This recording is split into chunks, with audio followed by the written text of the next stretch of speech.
by Councillor Nicol. As we meet today, I would like to take a moment to recognize the importance of the land on which we are gathered.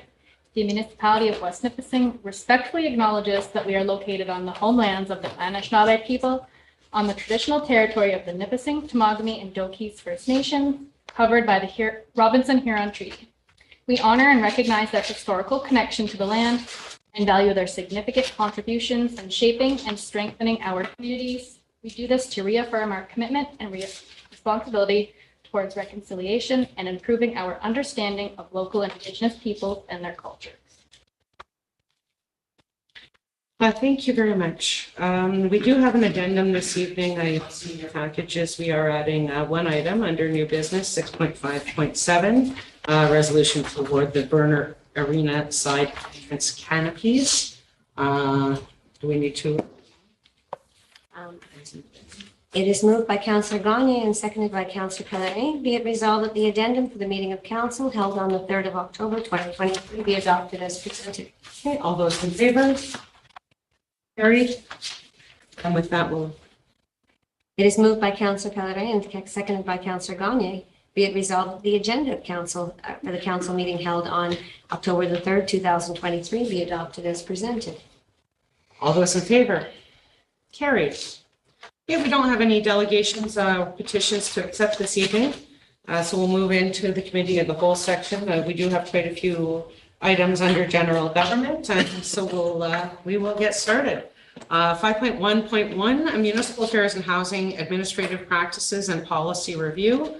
We had a special meeting on September the 7th, I believe it was, where we had staff from the Ministry of Municipal Affairs and Housing present the findings of the report ordered by the Minister during the last term of council. At that time, we moved it to discussion for this meeting to give to give our staff and administration a chance to review not only the document provided by MMAH, but also kind of do a comparison of the recommendations against actions that are already taken and identify places where we can still make some adjustments according to those recommendations. Would you like to speak further to that, Mr. Harbaugh? Thank you. Through you, Your Worship, and members of council. I want to start off also by thanking Ms. Ducharme for compiling this information. Staff, the senior staff had met as well to look at Mr. Charm's draft. And we went through the report and her document, her responses, and all were fairly detailed. So as you can see, I'm not going to go over the entire report by the Ministry of Municipal Affairs and Housing. They presented it, unless council wants to. What I prefer to do is provide, as you indicated, Your Worship, the status and comment, and then the action items. Without trying to be too inflammatory, as you can see, there was administrative policies, practices, and procedures. Very little of what was being requested of MMAH were our policies and how we operate the municipality at the staff level, and some of our policies and procedures. As you saw in their report, the majority of it was how this body corporate addresses issues and basically how they should address issues and what kind of policies that this council should have going forward.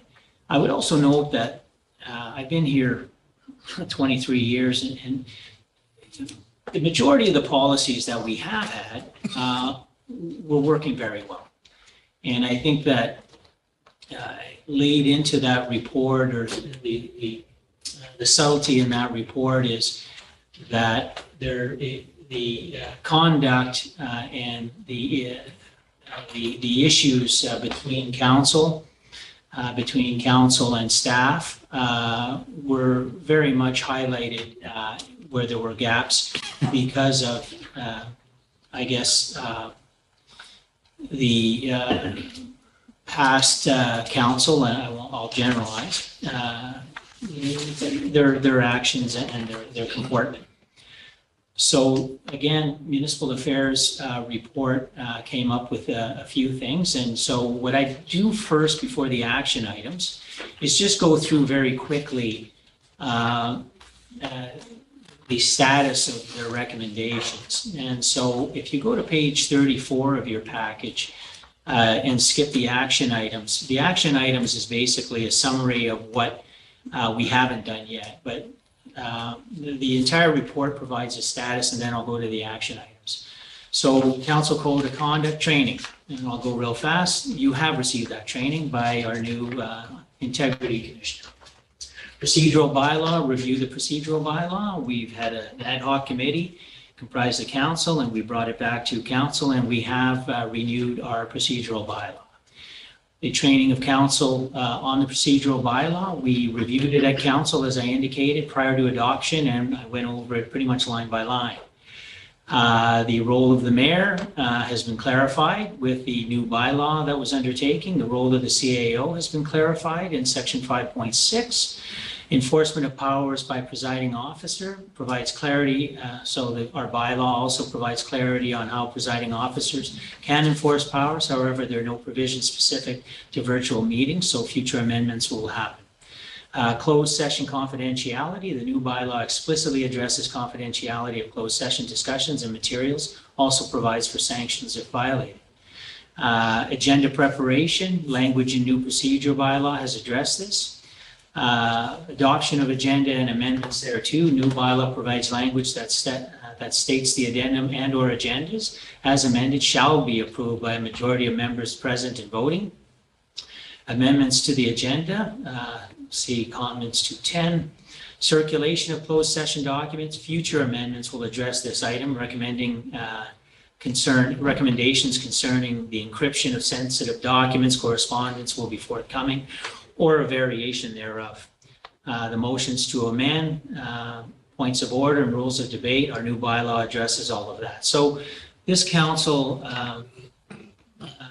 took the initiative very early on, and I must, I sound very,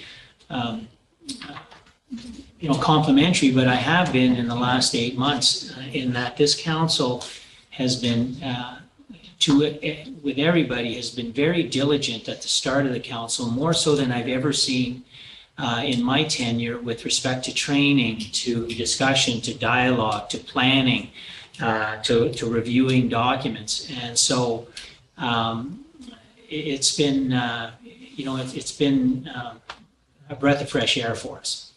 Mandatory policies, we already have council staff relation policy, and we've provided that training. The delegation of authorities bylaw will be coming up, and I'll be giving you that in the action items. We will review other policies to where delegation, of authority may increase efficiencies. Sorry about that. I'll just try.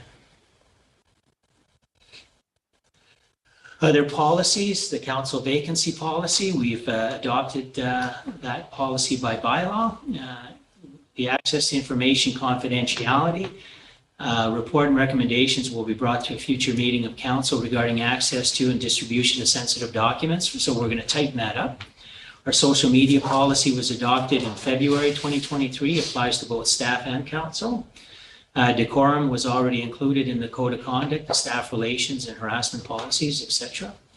Support for staff council on matters of trolling and spreading of misinformation.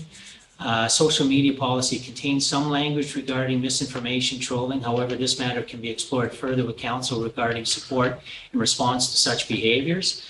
And I think the presentation kind of highlighted a few things, but I'd also suggest that you want to be careful on providing a podium to people unnecessarily as well. The complaints policy, this new service request and complaints policy was adopted in January 17, 2023. Appointments of council and other commitments on boards. Committee chairs covered in procedural bylaw. Committee may wish to adopt a policy to reflect current practice for board committee appointments or look at other options.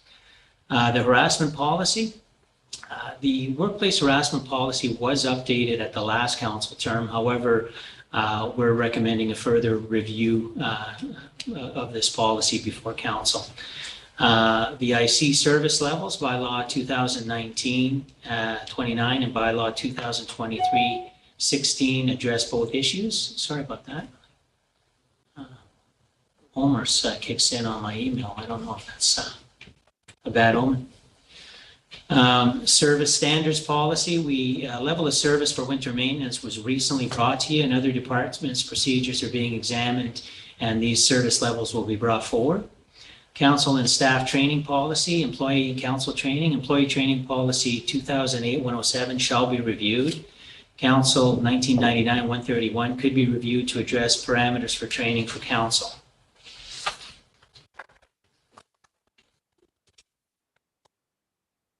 Other policies reviewed, not directly responsive to the issues, accountability and transparency policy, no recommendation. I don't know what that means. Do we already have one? They said we have, that meant that we have one and they didn't Oh, have any good. comments. All right. Hiring of employees, we have that.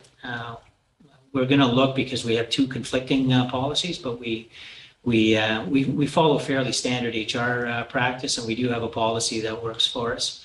Notice this policy will be reviewed for consistency with current practices. Pregnancy and parental leave for council members, no recommendation. This policy is contained in our procedural bylaw. Our procurement bylaw is effective. Sale of land, our bylaw was updated in 2021. The tree canopy and natural vegetation bylaw was recommended that we adopt such a bylaw. So we haven't really adopted that bylaw because it really hasn't been brought to the forefront as a priority. But we will have a look at other bylaws and see what council's wish is with that. And the staff code of conduct was passed in 2019 and still is appropriate today. So with respect to the action items then, and Mr. Sharm basically consolidated what we need to do going forward. We're going to be, so for the procedural bylaw, we're going to be adding language for the enforcement of rules by the chair in virtual meeting settings. Although those virtual meetings seem to be held to a very minimum now. I don't even know if we've had, we might have had one or two people attend virtually, but certainly isn't the same issues as we experienced last term. Article 12 will amend to include language that closed session minutes will be redacted such that any member of council who declared a pecuniary interest in the subject matter will not receive that portion. Procedural bylaw 10.4 will amend to include a section dealing with how closed session agendas and items will be distributed, paper documents numbered and collected, and electronic documents encrypted or password protected. The delegation of authorities bylaw was indicated. There's a few reasons why you would want to do that. Obviously, if there's a standstill at council, which was 1 in 1,000, we would want to continue the business of the municipality or the core business. But there are other reasons why you would want to have a delegation of authorities bylaw. Some of the issues that council deals with at this table may just take a lot of time and could be handled at the administrative level if the authority was properly passed on. Of course, whenever you delegate authority, you want to have some oversight on that. So we'll be bringing that back to you. Access to information, confidentiality, a review is underway and recommendations brought to a future meeting. Our social media policy will be reviewed to address responses and support for staff, council members. So this will be brought as an agenda item to discuss the point that Mr. Searle made. Committee board appointments, policy to reflect current practice of how appointments to various boards and committees are undertaken or not. And this was Mr. Sharm's point, but if council wishes to review that, we'll bring it back as well. Workplace harassment policy, we will review the policy once again, although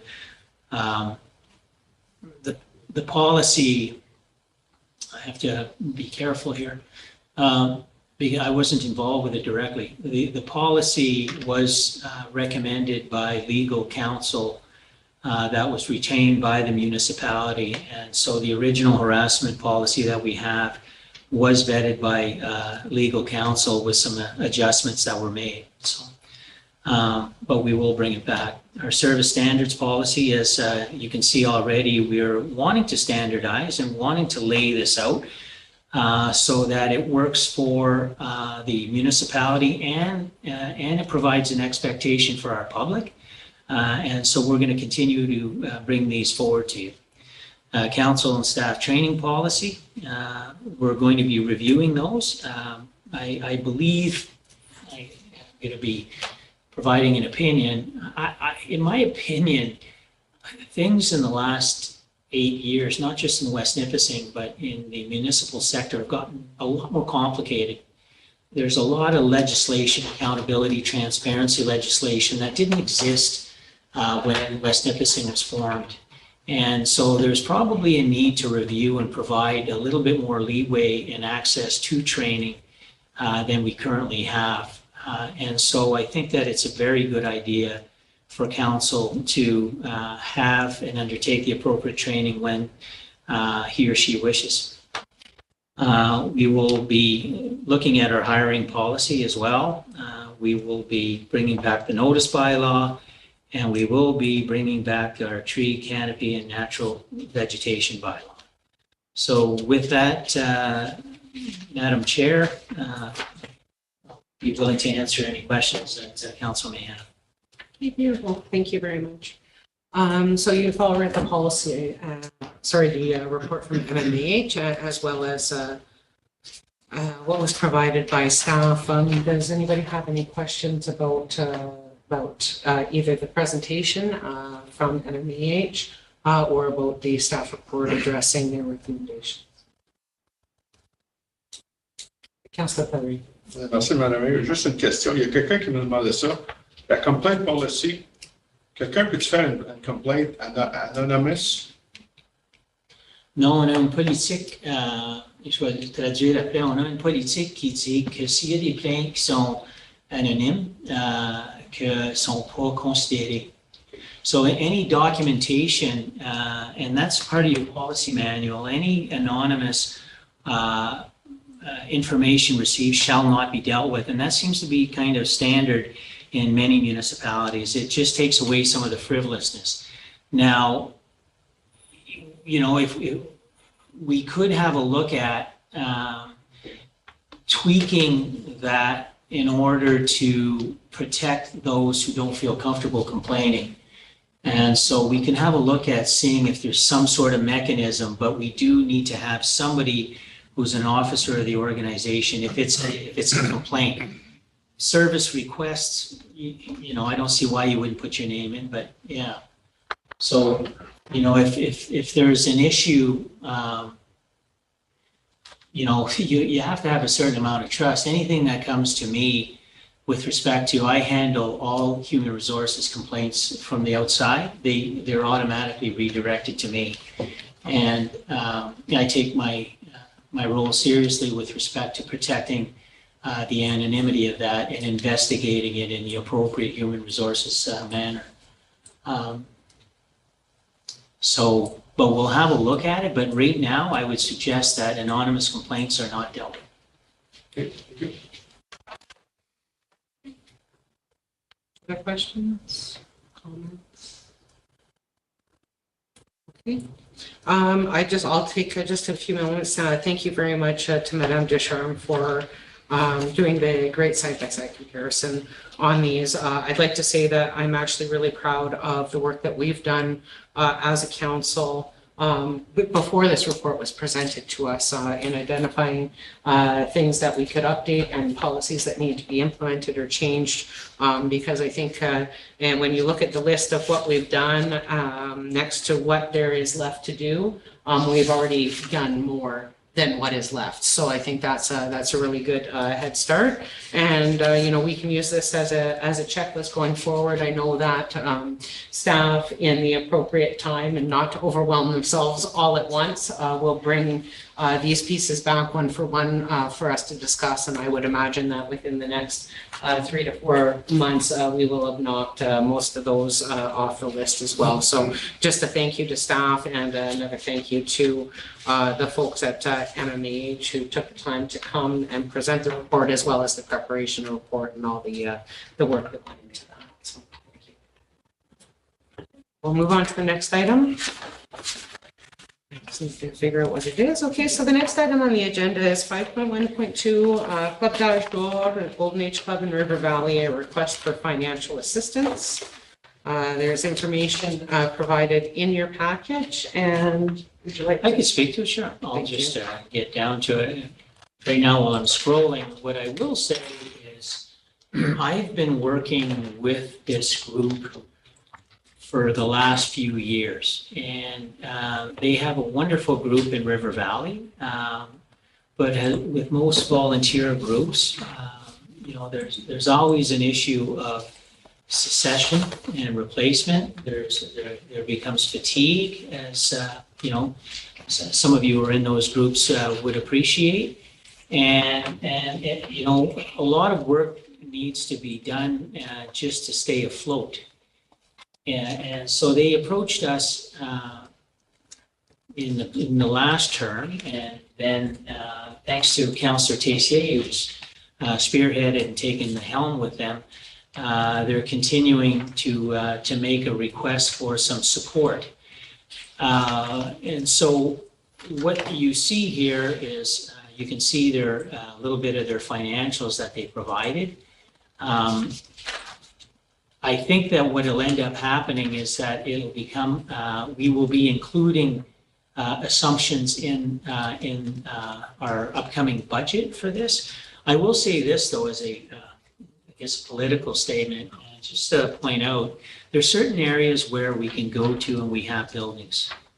And then there are other areas where we count on the generosity of communities, and those communities are the backbone or those centers, the Club d'Or in this case, and the Centre Communautaire de Landing is another example where we don't have a presence in order to have a community presence, and so we rely on those partners, and we provide assistance to Living, and we have all of the resources here. We have the resources in Cache Bay. We have resources in Verner. We have resources in North Manettville. We don't have resources in River Valley. And they are a community that has, and I'm sure Councillor Tessier, I don't want to steal your thunder, but they have a lot of energy, and they're now partnering together with younger groups as well to consolidate. And they're going to be, and they're even, I think, wanting to reach out to members of Living to see how their success stories work. So the point I'm making is that from my perspective here, for who's been here a while, the River Valley Golden Age Club have been a critical asset and group as an outreach or an outpost for the municipality of West Nipissing. And so partnering with them like that, I think will provide benefits to our community development initiatives and special programming initiatives that they may want to undertake. So that's all I'd have to say, Madam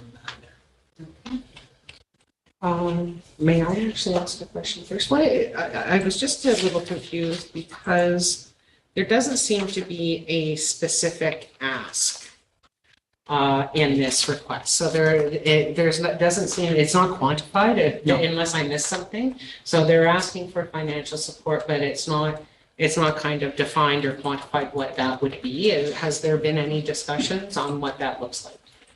There has been just some general discussion, and that's the nature of the people from River Valley, is they're really nice.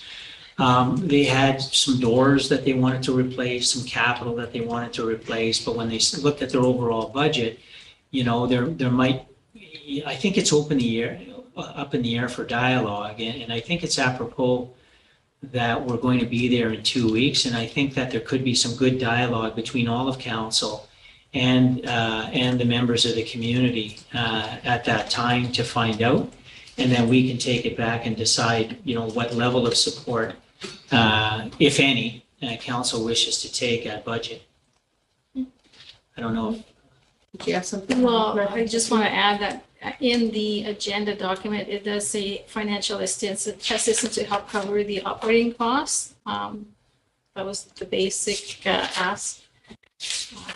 But there could be additional information that could be discussed as well, but.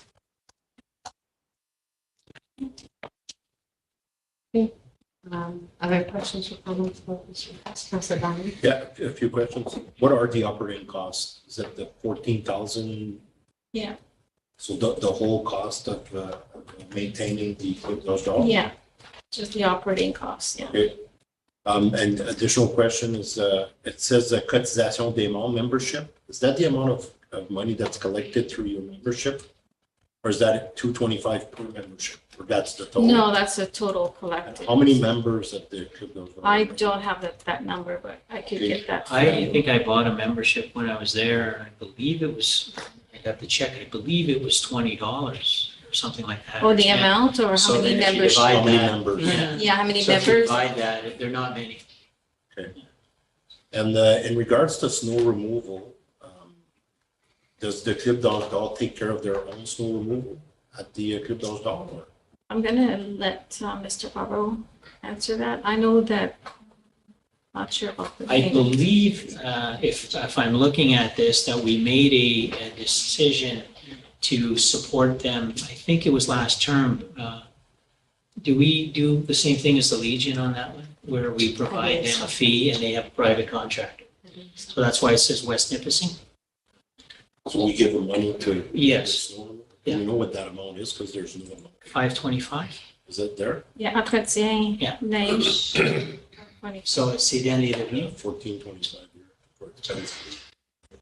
But it doesn't say it's 525. Non, si tu vas dans les revenus, Oh, sorry. Yeah, it's a Oh, revenue. you're in there? Right. Oh, okay, yeah, I can see that on the side. Okay, perfect. Thank you. No more questions.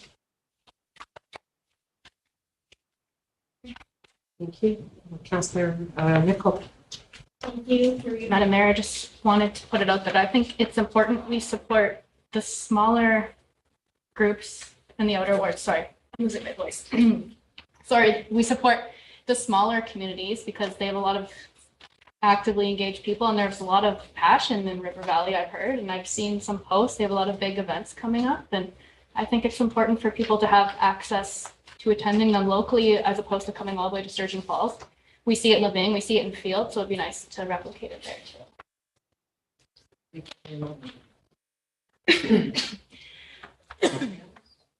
Councilor Rivard? Through you, Madam Mayor. I was just wondering, so you mentioned a few other places that we do provide this kind of support. Is there any way we could have a list for the next? Through you, Madam Mayor, we can provide a list. The support basically, though, is to the Living Community Center. Is the majority support. I think that would be the only one. As I indicated, Councillor Rivard, I think that we have assets in every other community. We don't have assets like a hall in Living. We don't have a hall in River Valley. In Field, we have the Old Age Club or the Golden Age Club. It's a smaller one. We have used it. We do sometimes borrow on the generosity of the Knights of Columbus underneath the church for larger gatherings. But for the most part, we have assets in Field. The only two communities where we don't have those types of community assets for gatherings are Living and River Valley. And I'll just say that that is a product of the amalgamation because Living and River Valley were unincorporated. So they weren't municipalities. They didn't come with municipally owned assets that were transferred to West Nipissing. They were unorganized townships, and so they didn't have those assets when they joined in. And so they always went on a model where those centers were community driven. Questions or comments? Councillor Crochet. Thank you, Madam Chair. So just as a quick comment, I wholeheartedly support just keeping the dialogue open and seeing what we can do. I think it ties in with our term plan as well to create some community hubs, because if we empower volunteers, we can see some savings on the municipal side as well too. So there is actually some fiscal, some savings if we play it right. So I'm all for having the discussion and seeing what we can do to help River Valley. Councillor. I like Councillor Duval's comment. Could we get the costing of what we're injecting financially at the Laving Field Old Age Club? And we can maybe standardize and maybe do something in River Valley also. Could we get that information? Sure, I believe we own the field, Old Age Club. Okay. So it really, it isn't a contribution, it's just our funds. That's ours, right? It's ours. It's definitely ours. However, the club we do have a lease agreement with the club. So we could put something together that basically shows community to community what we do. Off the top, just for this purpose, so that we don't extend it, Living, do you have a ballpark on what we contribute? Last time we looked was around 35,000 per year. Yeah. Then we've got Club 50 in Cache Bay that we do stuff for. There's Field, I believe. We own the Club 52, though. The building. Yeah, we own the building, but we still contribute financially towards those buildings. Like we repair them, we maintain them. Although the clubs do, Building. I know, but the clubs do a lot of the work as well. They raise funds and they help out that way. They pay the hydro costs, they pay the. I'd only suggest to you the difference between that is that when we have community events in Cache Bay, we're having it not at the Club 50, but at the community center, which is ours. So yes, we make community contributions, even using our own assets to a lot of people, but specifically in this framework that River Valley is looking at, the cost is around $35,000 to $40,000 that we contribute to the. I'd just like to have a comparison so that we can maybe standardize something. Like I know the Club d'Or in River Valley is not as a big building as in Laving, but at least maybe we can come up with a kind of a model that we can try to support those organizations. Be nice to have some numbers to work with. Thank you. Thank you very much. Councillor St. Sorry, just quickly through you, Madam Chair. I just want to make sure that we're on the same page, that what we're asking here is a comparison of every place, right? Whether it's Field and Cache Bay and Laving and River Valley and North Manettville and even here in Sturgeon Falls. If we can get those comparison as opposed to just 2 or 3 of them, just so we know what we're looking at, just so we know what we're putting in one municipality. And I understand that some we own, right? But at least we understand that if we're providing 35,000 in Laving, but we're only giving 10 in River Valley, but then, Field is only getting 5 and Cache Bay is getting 35 or whatnot, as just to try to be more transparent and fair for everyone. If we can get that for all. Yeah, I caution to you, Madam, I caution you about comparing apples to oranges, though. And I think that's why I was responding to them. Certain centers provide different needs than others, or different services than others as well. Certain centers are way more all-encompassing than others as well. So we'll provide that, but I wouldn't want, I guess I'm speaking as a counselor, I wouldn't want it to become, they have that, so we have that. What we have is on each individual basis, we have a history of supporting what is necessary for those areas historically. And if it's only 3 for some, because that's all they need, great. If it's for others, that's all, that they need more because they're doing it all themselves and they're doing other things. That's all I'm saying, is we'll provide that analysis, but there'll be a lot of provisos on that, because that's a slippery slope, councillors. Anyway. Yeah, no, and I totally understand and respect, and taking Cache Bay for an example, I understand that most of the usage in the town of Cache Bay will be the Cache Bay main hall, not the Golden Age Club, as opposed to River Valley, which is the Golden Age Club, or Living, which will be the community center. 100% understand that.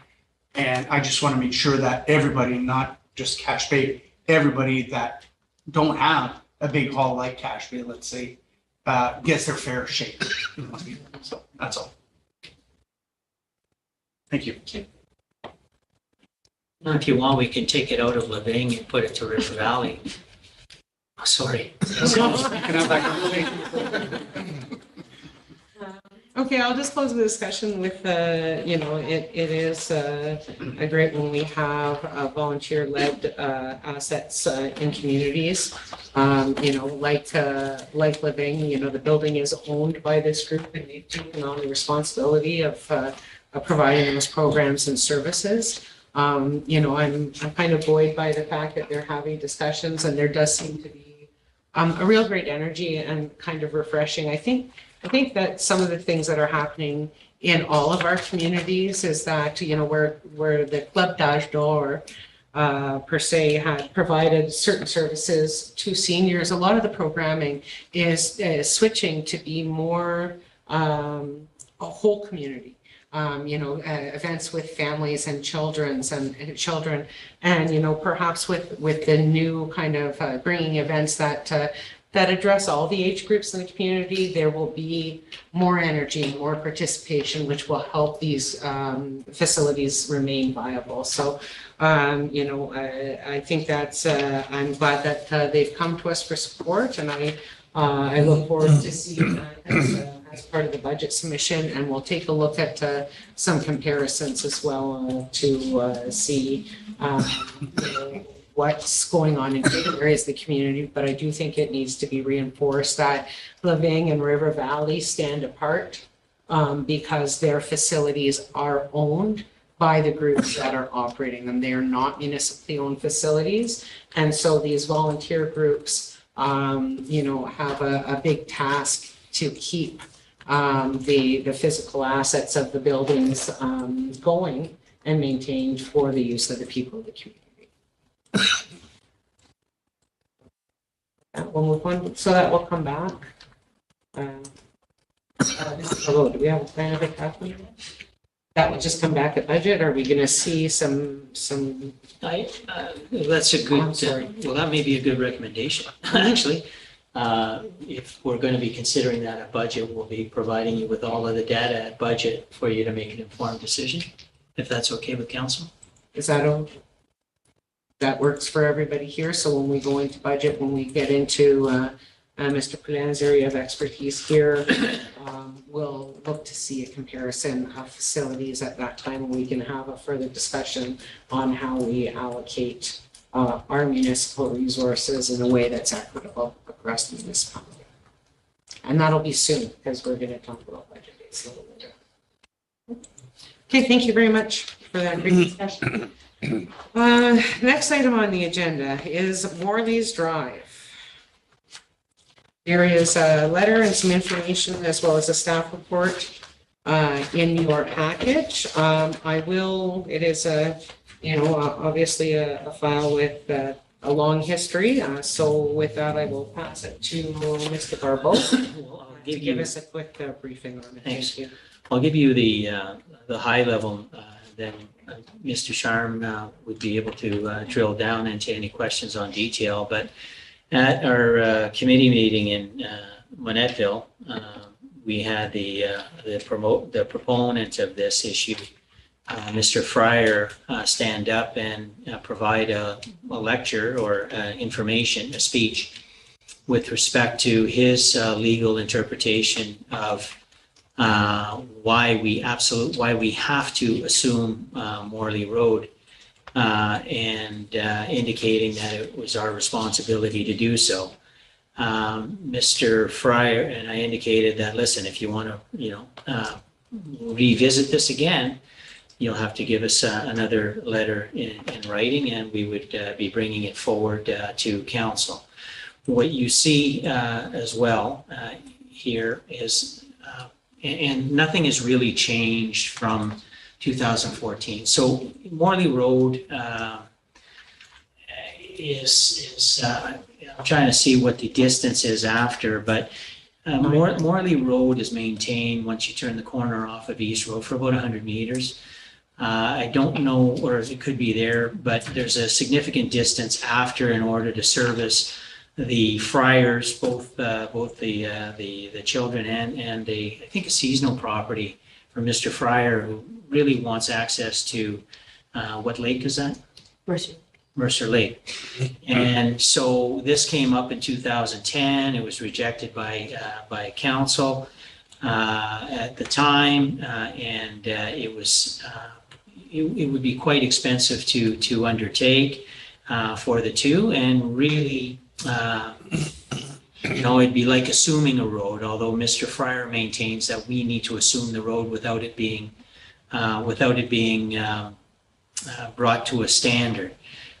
The road, and Melanie will speak to the detail, but basically the legal advice that we have is that there is no legal obligation for us to, as Mr. Fryer maintains, to assume this road.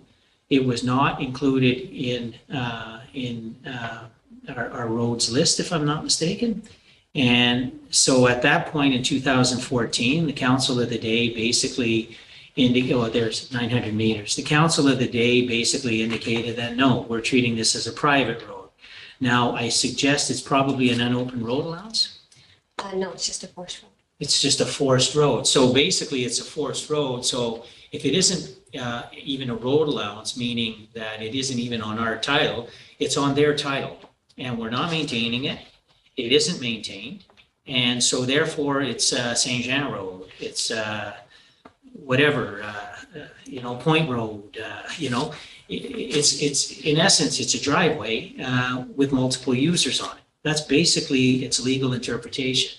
So if council wishes to, you would have to assume it's not even a forced road because it's not open. It only accesses one property. Right, but it's not a forced road because it's on private. If it were forced road, it would have a definition that we would then First have. 100 meters. What's that? The first 100 meters. First is 100 forced. meters is forced. The remainder that he's asking us to assume is nothing, basically. So the legal opinion that we have is that it is nothing. So if council wishes to open it and make it a forced road, they can do that. Our recommendation is I wouldn't, we had some issues at the end of, which was slightly different, but it was at the end of Michelle Road or Millennium Road back in the day. And council of the day actually, and that was a little different, even that had an unopened road allowance. And council by bylaw closed the road because we weren't going to be providing those kind of resources and creating a road where one, isn't necessary. And so that's the staff position on it. Of course, Mr. Sharm has been much more technical, and if you have any questions, Madam Chair, I'd ask that Mr. Sharm respond to the technical aspects. Great, thank you. Questions or comments on this file, please? Councillor Pellerin. Thank you, Madam Mayor. Just out of curiosity, Melanie, what's the definition, the difference between a forest road and a municipal road or an open road or a private road? What's the? Oh, through you, Madam Chair, I have a whole book in my office I will lend you to read at your leisure. So Briefly, in some townships, they leave 66-foot road allowances between some of the concessions.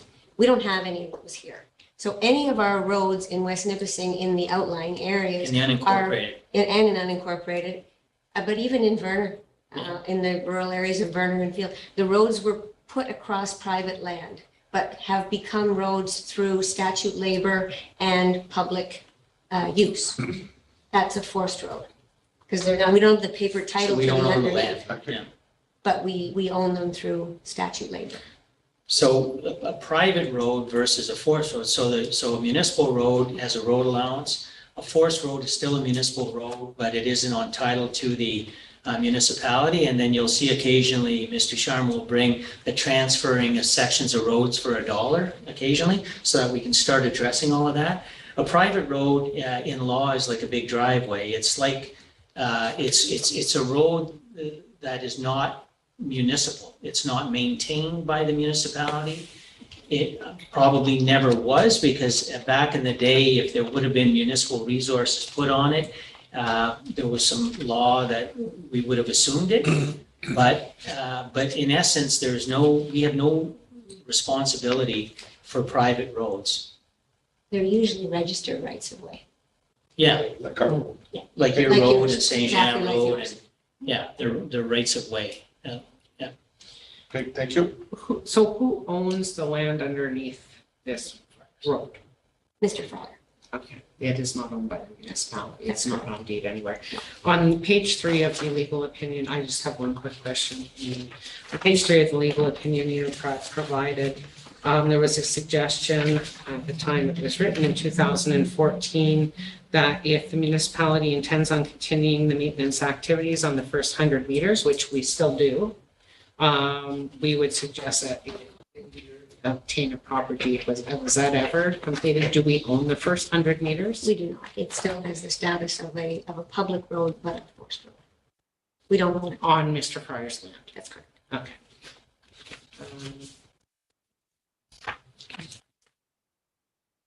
And so when you say we maintain the first 100 meters, we put the gravel down on the first 100 meters, we grade it, and we plow it. And you can see on the aerial, there's a bit of a turnaround.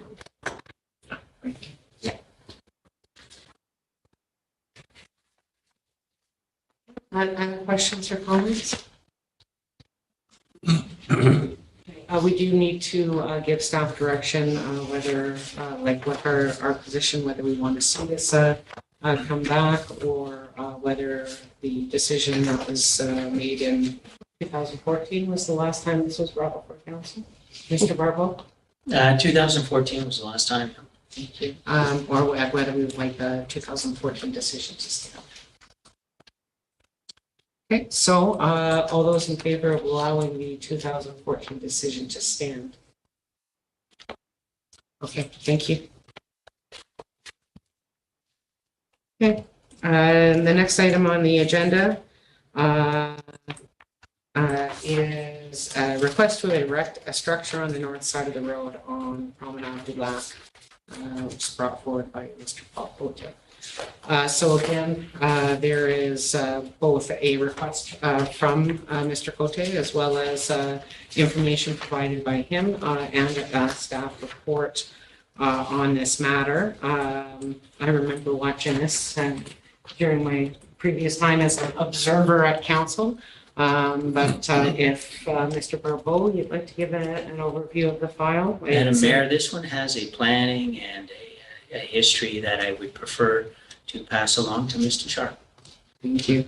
Go for it. Madam Clerk. Oh, thank you, Madam Madam Planner. Chair, and thank you, Mr. Barbo. This is as indicated in my memo, it is a really complicated file with a long history that precedes both myself and Mr. Barbo and pretty much everybody in this room, and dates back to the old Springer Township days.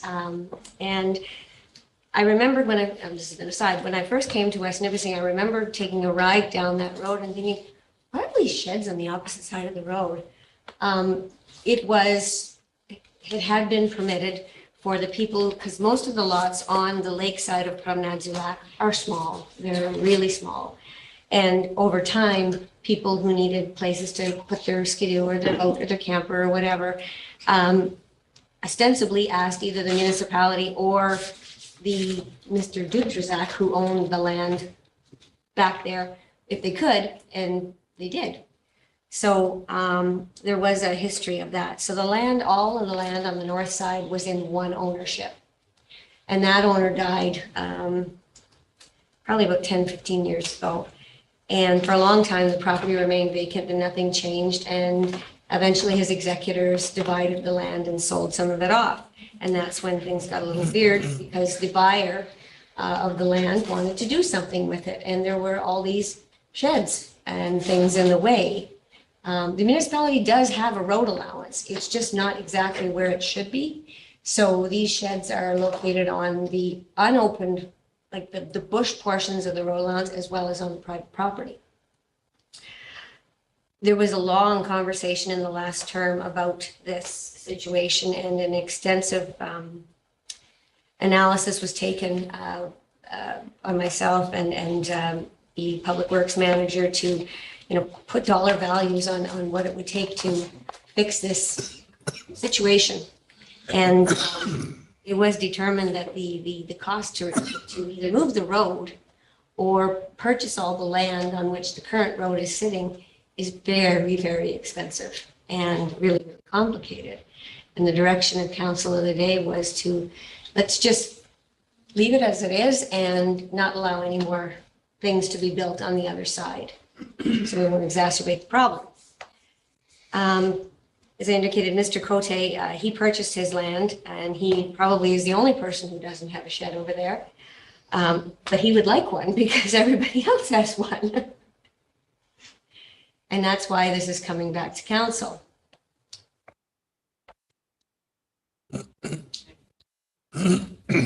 That's where you'd like to leave it? I Okay. could elaborate.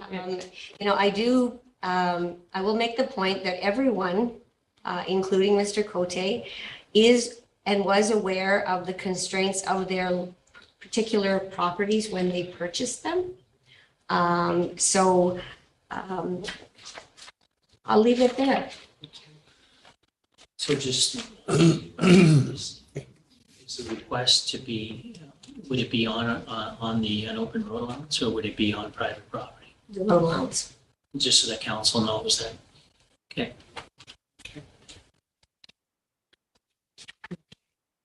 Councillor Pellerin. Thank you, Madam Mayor. So as I understand it, the road right now is a forest road. Right? Well, at that end. Yes. Okay. So the sheds are on the municipality owned road. Well, unopened, it's on yeah, and then this happened actually in Sturgeon Falls too, where actually the actual, if you look at the plans, I think it was 4th Street, there's the actual plans, his house, the road was right there. What happened is the road was built probably to follow the easiest way back in the day, because there's a lot of rock on the opposite side of the lake. And so when the builders of the road probably, and this, we're talking, as Mr. Sharm is indicating, 30, 40 years ago, they found the path of least resistance, and it worked for everyone. So it's not really a forest road, it's just a road that's not in the right place. So it becomes kind of like the same force and effect as a forest road. You can't kick us off the road because we had access and, up to that road. Is that correct? They can't really say, no, this is our land, stop it, a little bit like the forest road. So this is a perfect example of a bit of both. So was there any talk of people being able to buy that part on the other side of the road to attach to their lot? Through you, Madam Chair. The difficulty is that if we were to dispose of the land on the opposite side of the road, then the owner on the north side of the road no longer has access to the traveled portion of the road. So it goes private property, road allowance, road. So it would cut that person off. So the owner of that land, you said died and sold, or Yeah. so they divided the lots. Yes. So each of those lots could retain a right of way to go to the main road. It would be complicated because then they'd have a right of, they have the property on the north side of the road, because it fronts on a road allowance, open or not, that has never been closed by bylaw, they have legal right to that road allowance. There are sections of that property, just according to the drawings that are presented here, where we have the waterfront properties, Mr. Cote, and the 7. Some of them have Other. slivers on the opposite Yes, side. so then there's a sliver on the opposite side. So for the person who owns the north properties, at those junctions, they don't actually have access to the existing road because they would have to cross through the private property of another person in order to get to that road. Yes and no. Okay. The way that they have constructed their driveways as part of this whole negotiation in this thing is they have put in their driveways on an angle such that they will come out onto the public portion. Yeah, so in Mr. Cote's, like the property that we're actually talking about is the retained portion of the plan of subdivision, or the severance. So there is lot 1, lot 2, lot 3, lot 4, and this triangle piece, and it goes up and around. He's on the retained.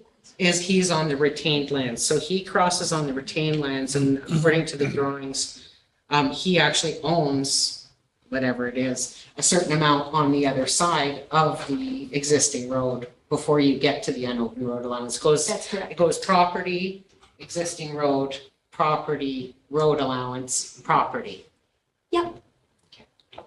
So it becomes a little more complicated. So, and then I'm sorry, I'm going to ask a couple of questions because I looked at this file pretty closely.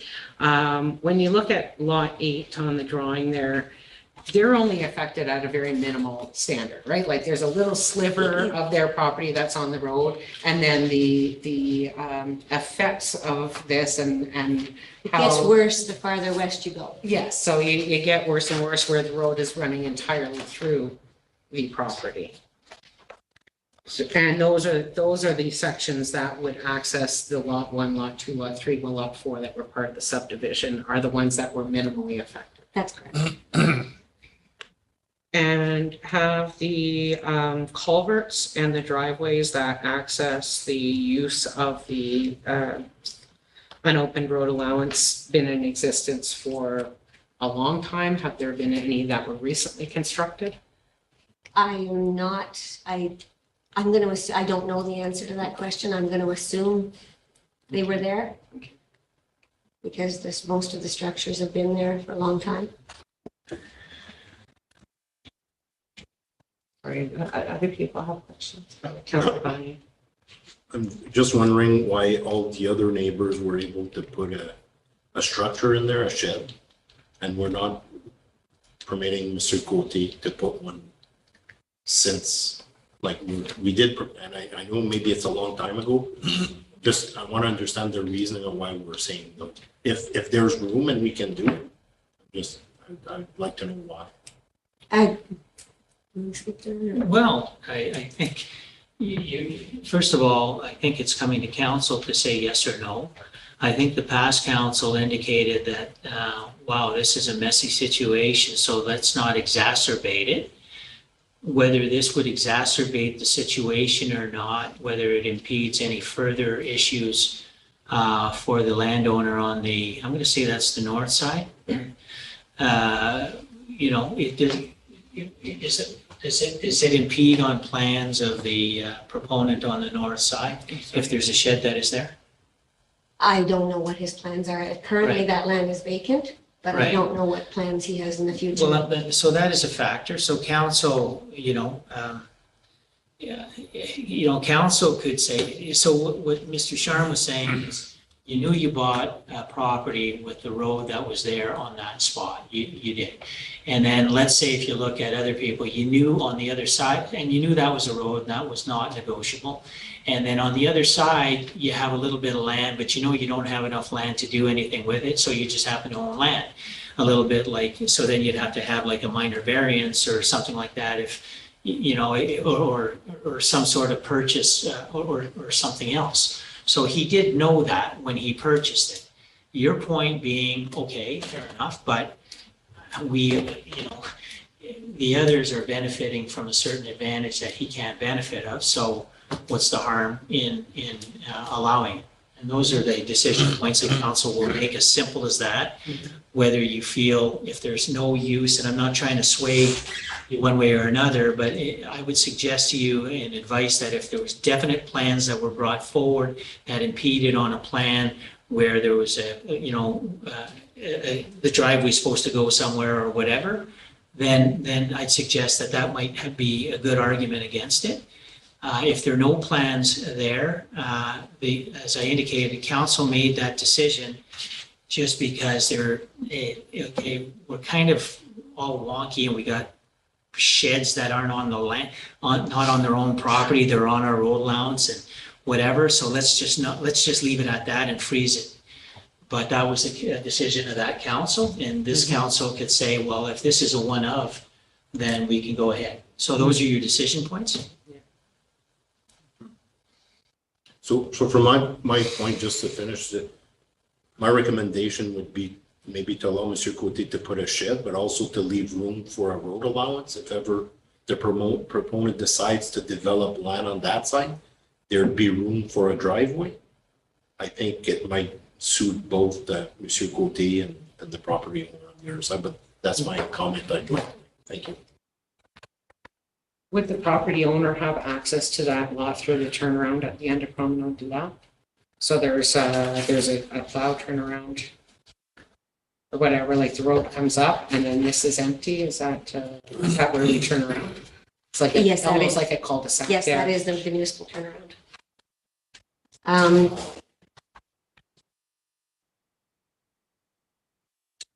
I don't think so. I think that it only touches it on the corner. I don't think there's direct access from the turnaround to that retained land. That turnaround is actually, it's the same owner, but it's a different deed of property.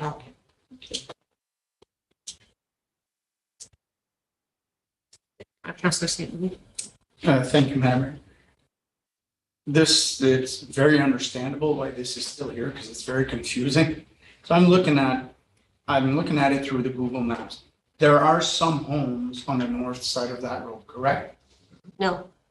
Oh, more to the east, Okay, so To the west. or west, sorry. more to the west. Sorry. So everything that I see on Google Maps near that address, you're saying are just sheds and, There is, at the very end of the road, there is one home on the north side of the yes, turnaround. and all the other structures Yep. are only sheds. That's correct. So to be honest with you, I feel I'm under the same thought process as Councillor Gagne. The previous council, or if we've permitted this for the last 20, or if this has been even before amalgamation, but if this has been going on for however, how long. I mean, it's hard to say no to one individual when just by the looks, I can see about 10 or 12 sheds that are, or if not more, that are there, and then we're telling one individual, no. I get that you're also opening yourselves up to other people wanting the same, but at least this individual made the steps to approach the municipality as opposed to just doing it and not asking permission, right? That's all. Councillor Rivera. Thank you, Madam Mayor. So I took a drive down there and I noticed there's some sheds. Some of them have full block foundations as well. I think one of them's like a full garage on the road allowance side. So there are some more permanent structures on that land. And then he's looking to put in like a gravel pad and a hickory shed, which to me, if a big time issue ever came about, then at least it's a little bit more easy to move compared to a full block foundation in a garage, right? But I like the idea of Councillor Gagne with having that designated, if there's a way to have some sort of portion to make sure that if somebody needs access on that north side, then that could still be attained. And then Mr. Cote could have the same benefit, just like some of his neighbors, to be able to use the other side of the property because, or of the road, because his lot and the lot next to him, I believe, are the smallest ones, even on like more narrow. And there's just no room once you have a well, a septic, a driveway, a home. It's very difficult. And so I think the ask is fairly minimal, but I do understand the liability side or just the fact that it's a road allowance as well. But I am on the side of allowing him to shed. Councillor Tessie. Thank you, Madam Chair. the property, like lot 4, and then there's a property, there's no lot number. Is there a house on that lot at all? It's just vacant land? Is there a way that we can ask the owner of that land what their future plans are, so that if they do need a right of way for a driveway, then at that point, the owner who's putting the their shed would need to be removed if it's not like have an agreement? Well, I think the owner does have plans. And I think that was what started the whole issue. But the issue was the council's position with respect to, and the corporation's position with respect to the cost and financial liability to the municipality to rectify the situation and put the road where it belongs. And so this was decision that was taken. So if, my recommendation would be that we tell Mr. Cote to ensure that there's access to the other one. The other recommendation, I'm just thinking out loud, Mr. Sharm, is we should probably want to license the encroachments at least.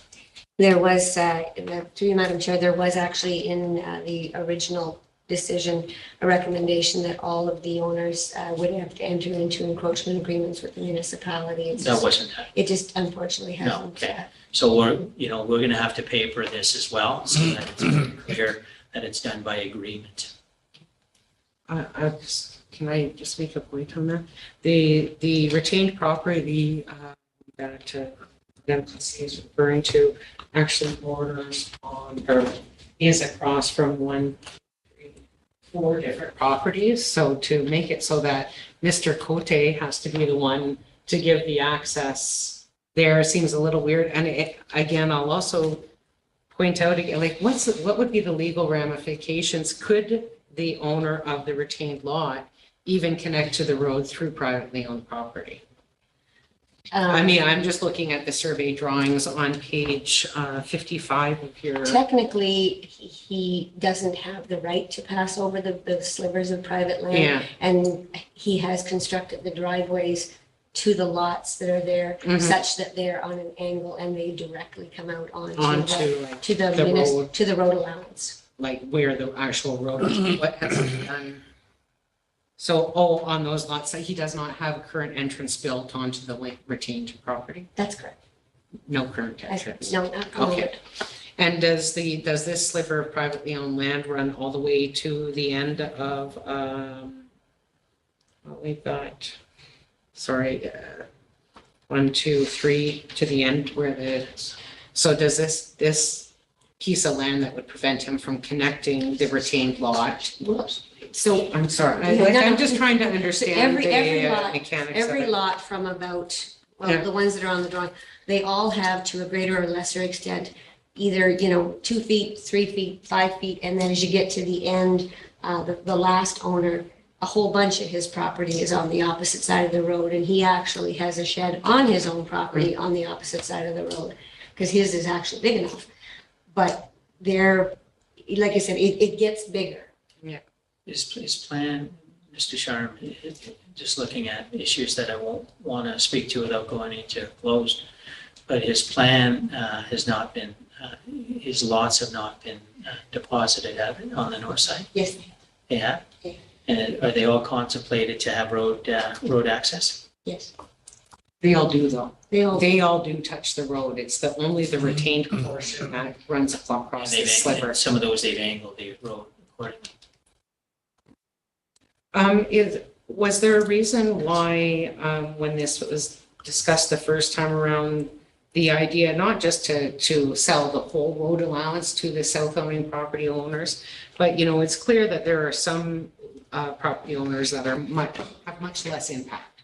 So was there ever the idea of surveying the portion of land that they have lost and just giving them an equivalent portion that we portion out on the other side of the road? So, that wouldn't be the whole road allowance. With that kind of idea, you would actually solve the issue permanently, where the people on Promenade du Lac who are using the allowance actually have received an equivalent amount of land to what they lost through the road. But it would also still maintain enough that you could provide access to the lots on the north side of the road.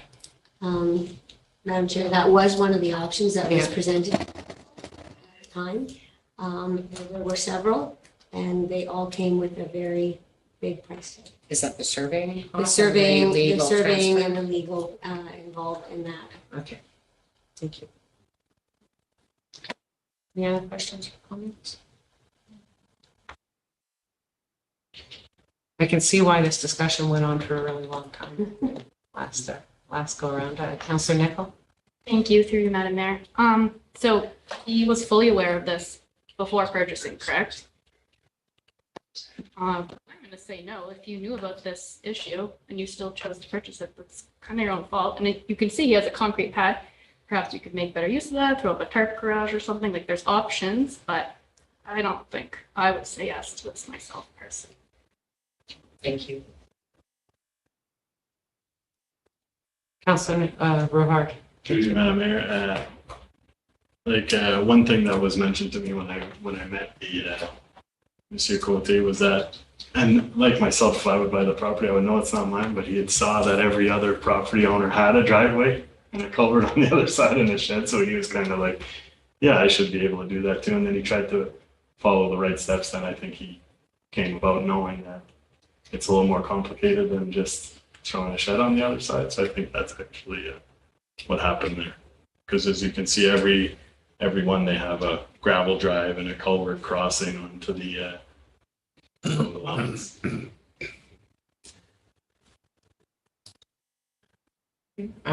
So we do have to give staff direction as to whether we would like to approve Mr. Cote's request to just any last final questions, comments? Closing, yeah. So we do need to give them direction on whether we would like to permit Mr. Cote in his request, or whether we would like the decision of the former council to stand. So I will phrase it as follows, just a quick straw poll, because it would come back as a resolution. Who would be in favor of granting Mr. Cote's request? Okay, that's passed. Thank you. It'll come back as a resolution at the next. Just as a courtesy, Yes. would we reach out to the owner on the north side to inform him of the change in decision? If he was informed of the original one, then yes. Okay. I would only wait till the resolution was passed. Okay. Oh, maybe not, actually. That would be after the fact. I would inform them. And if there's additional information, council should be aware of that prior to passing a resolution. Okay, thank you. Thank you. And you know, in the meantime, if staff has any other information, whether it's further legal advice or it's an issue you feel we should go into close because of other issues, you know, please feel free to bring any information back to us. That's the direction for now. But of course, until the resolution is passed, we're open to receiving any information. Thank you. Okay, thank you very much. Okay, the next item on the agenda this evening, and another one, I believe, for Madam Clerk, we have a policy and fee update for burial permits. Shall I go straight to the cemetery expert there? Yes. Okay. Through you, Madam Chair. This is just more or less housekeeping. For a long time, we've been having some difficulties, particularly since COVID, when we undertook a project. At one time, it was always original burial permits, original documents, and that's the way it was. But during COVID, the Bereavement Authority of Ontario issued a directive that we were allowed to start scanning and providing documents to the funeral homes during COVID to avoid everything. And also there was a rush to ensure that bodies were properly disposed of in a timely manner during that time. So anyways, but since then, we've been having some difficulty getting originals, and without a policy in place to basically allow us to, enforce these things with our local funeral homes and the other funeral homes, we don't really have a leg to stand on. And we're just hoping to get something in place so that we have a standing policy that we can say this is what we expect in order that we can get these people's stuff properly registered. And I see that you've also written in some ways to compel compliance. So, Yes. which I thought was interesting. So, yes, we did not have a policy on this before because it was never needed prior to COVID because it was all originals. That's correct. And it has been, the other component is that just looking at some fee increases, like everything else. Administration costs go up and we are experiencing a greater volume than we ever have. We're dying to get in. Well, no, it's mostly because Sorry. our local funeral home, yes, there is just an uptick in the aging population and Yeah. people are dying, more people are dying. But our local funeral home owner also owns a basic cremation service in Sudbury, which has increased our volume. And we are doing most of their processing as well. Okay, you've outlined an increase in fees here, 45, 60, and 60. What were the previous? For a very long time, it was $20, and more recently, we moved it up to $30. Okay. What is more recently? When was the? I think it was in 2020 or 2021. But it was $20 from amalgamation. Okay. And there's no value in making the having a evening and weekend premium even higher for outside West Nipissing, like at 75. I'm open to suggestions. Okay. Okay, that's great.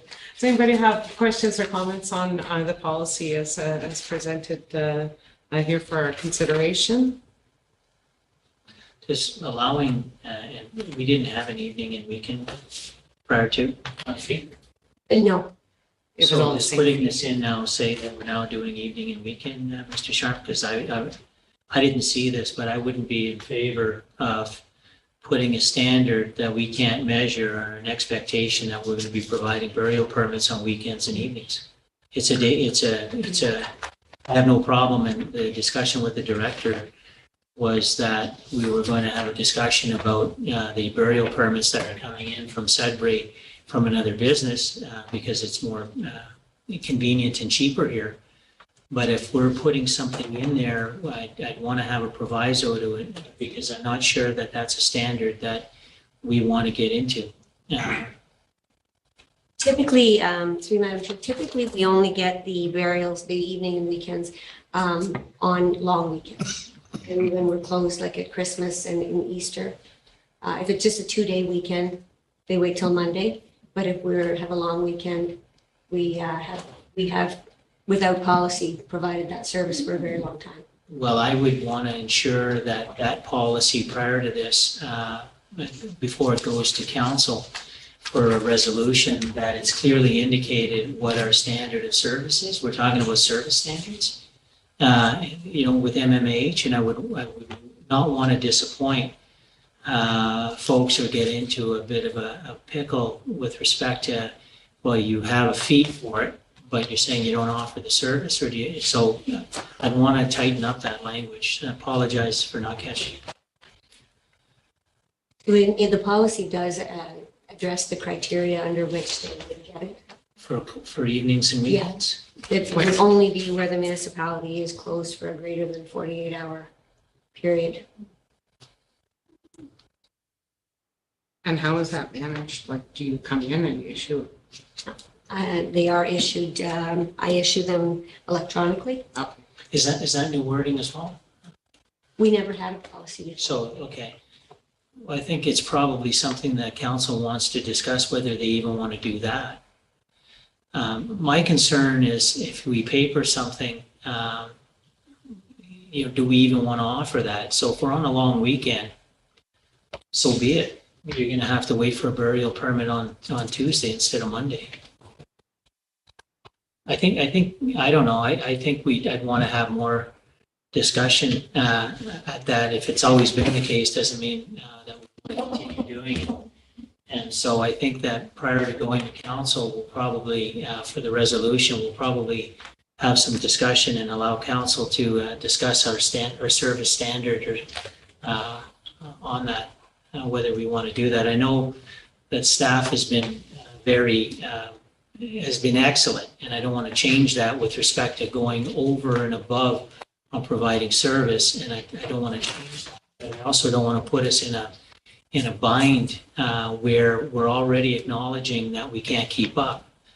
And so if we're putting standards in where, other people are coming to us because it's very convenient, I just want to make sure that we're not overstepping. Am I missing anything?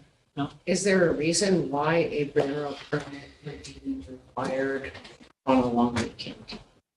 Like, what are the circumstances under which somebody would approach you and it's like, I need this, like now? It's typically driven by the family.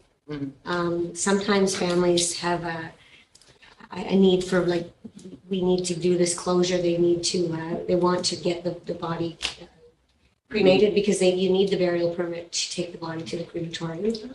So sometimes families are very insistent that they just want to get this done as quickly as possible. That's typically the reason. It's generally driven not by the funeral home, but by the. What's the standard in other municipalities, Melanie? Some do, some don't. That's so Some on a municipality- proportionate basis? I'd say 50-50 of the ones we've looked at. North Bay does, Sudbury does. Councillor Poulet. Mr. Poulet. I think we will certainly look at our service standards, and especially for after hour or weekend permit requests for outlining communities. For our community, it's one thing, but to now provide after hour services for burial permits in Sudbury, North Bay, we can have that discussion to come back to council with some recommendations on our service agreements or service standards moving forward. Because it could be problematic. Councillor St. Louis. Sorry, just for my my information, who would be responsible? So for example, this year, somebody passed away on a Friday evening, and Christmas this year is a Monday, Tuesday. So then they pass away on a Friday, and Saturday, Sunday, Monday, Tuesday, and we're not back till Wednesday. And the family wants something on Monday on Christmas. Who does that fall on? Staff-wise, on you? That's why, so with respect, I'm sorry, but respectfully, no, but I have to recommend policies that are not necessarily geared to the quality or the willingness of certain individuals, but what is a standard that we can maintain in 5, 10, 20 years? Not because, so I have to look at this a little bit more closely, and I think we need to have that discussion. Sorry, and that's what I was getting at. Thank you. That's fantastic that you're willing to do it. But if you're not here in 3 years from now, or 5 years from now, I don't know how much before you retire. Or if you're gone on holidays, will the person replacing you be willing to do it on Christmas Day or on Boxing Day? Madam, the term doesn't take holidays. So that's what I'm. Yeah, I think it needs to be fleshed out more. Okay, can I just add a couple little notes that I made, because if it's going back, then I'd like to do it all. 48 hours, if you're talking from when City Hall closes to when it opens again on Monday morning, it's more 60 hours, right? 48, 24, 24, and 12. So I'm just saying you're closed longer Probably than should have said 40. 2 days. Yeah, so more than 2 days or more than a standard weekend. Yeah. And then in the policy statements on page 58 or page 1 of 2, the emails will be received by the clerk's department between the hours of 8:30 and 3:30 and will be issued between 8:30 and 3:30. Well, it takes you a couple of minutes to issue these. Like, if you're closing the deadline to receive them by 3:30, so shouldn't you be closing the deadline to send them out again, like at least an hour later? What if you're not at your desk or you're in a meeting? Like it says here, we're gonna get them between 8:30 and 3:30. And we're going to deliver to the recipient funeral home between 8:30 and 3:30 the day they are received. That's typically, like, we get them throughout the day, And you just like, and we generally just prepare them, usually within an hour or two. okay, but if you get it at 3:30, it's not gonna be done by 3:30. No, it goes to the next day. The next paragraph says that it comes after 3:30. But what if it comes at 3:28? I'm just saying, like, you should give yourself an hour, like, because like if it comes at 3:15, you may not get it. I know it's very I understand. specific, but it's. I get it. Like, I understand. I'll try to look at some different latitude in there. okay, like, I just trying to give you some time to complete the task, right? If it comes at 3:15. And, if it comes after 3:00, it's the next day or something, whatever you want to do. I'll look at that. Whatever. Thank you. I just want you to have it easy to manage, like. Mayor, Councillor Gani, could we just get wording the next business day? Just as a recommendation. If you get it before, so be it, but at least nobody's gonna actually say, well, I sent it to you at noon and you told me I'd get it like within an hour or two.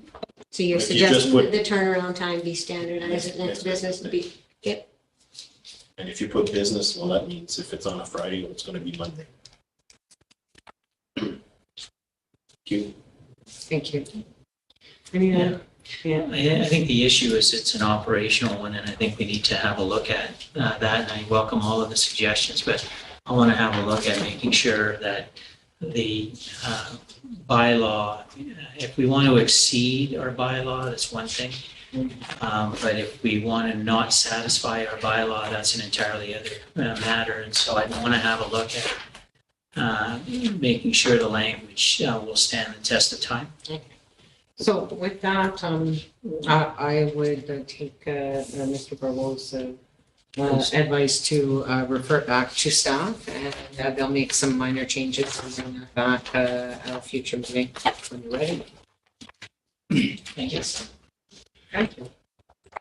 Good. Shall we? Yes. Would you like to do the? Am I not seeing the clock right? Is it Oh, my not time goodness. for a recess? Time flies. Yes. I was actually not I'll even take a watching mover the, and a second. I wasn't watching the clock. Councillor Restoll, Councillor Tessier. It is moved by Councillor Restool and seconded by Councillor Tessier. Approximately 8 p.m., a motion was tabled for a 10-minute recess. All in favor? Carried. You didn't put your hand up past the, you have to stay there.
Hello, everybody. Welcome back to our meeting after a short break there. It is a long general government this evening, and so we'll just keep pushing through.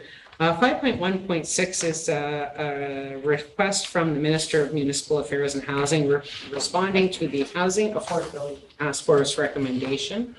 So I received a letter by mail or email a couple of weeks ago asking for our input into developing or prioritizing the recommendations of the Housing Affordability Task Force.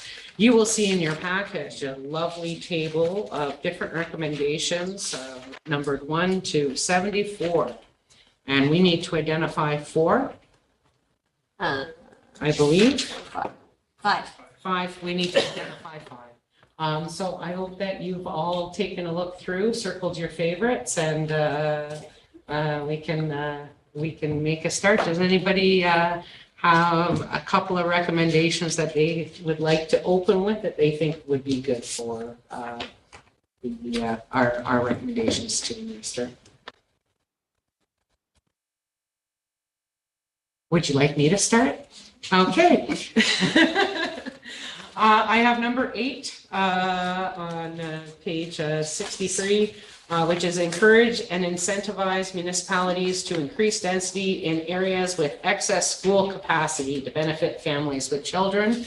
I think that we have a lot of those types of properties in the municipality.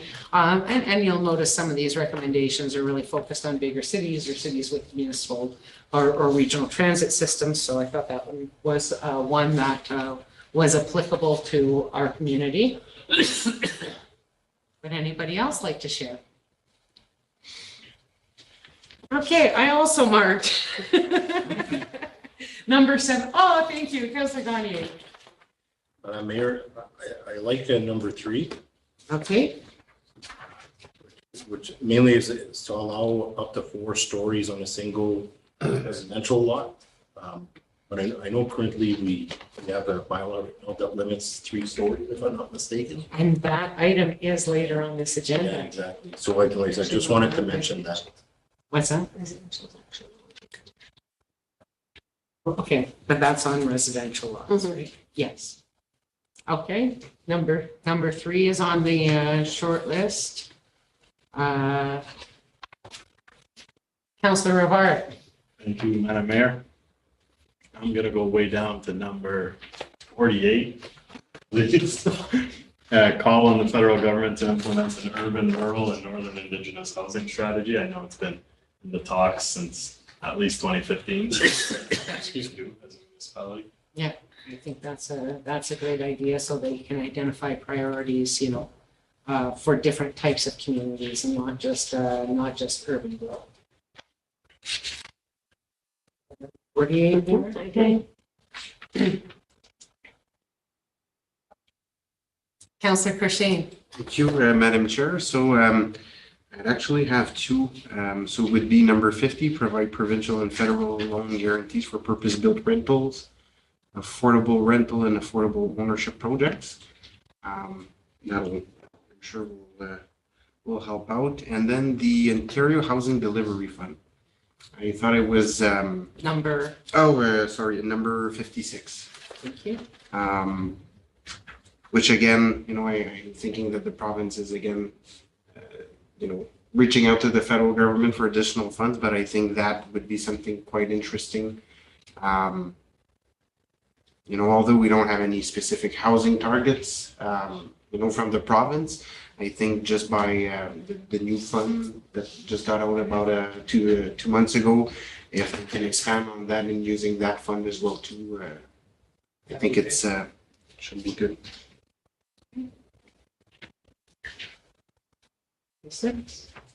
Councillor Resto. I'm wondering about number 40.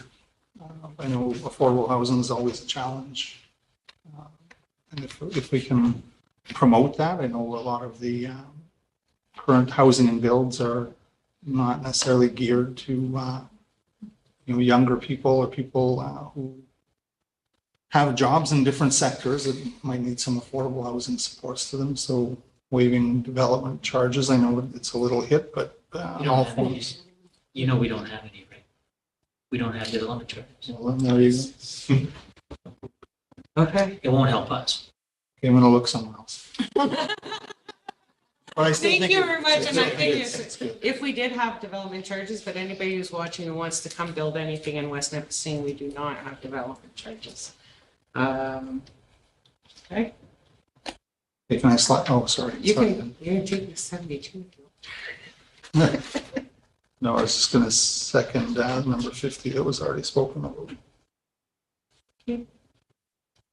Councillor Cushing? Sorry, I had a couple more too, but I'll stick to that one. So number 66, so taking a portion of the land transfer tax revenue and creating the affordable trust, a housing trust. I think it'd be something very, very interesting, not only for municipalities, but even nonprofits in the area that are wanting to start on housing projects. I think Coniston have a development right now where they just had an announcement, which is, it's nice to know that, you know, it doesn't necessarily be just a municipality or just a BSAD. It could be, you know, grassroots groups with meaningful projects. I think that'd be good.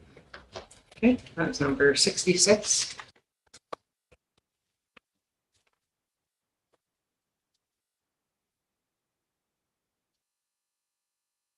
Councillor Cushing?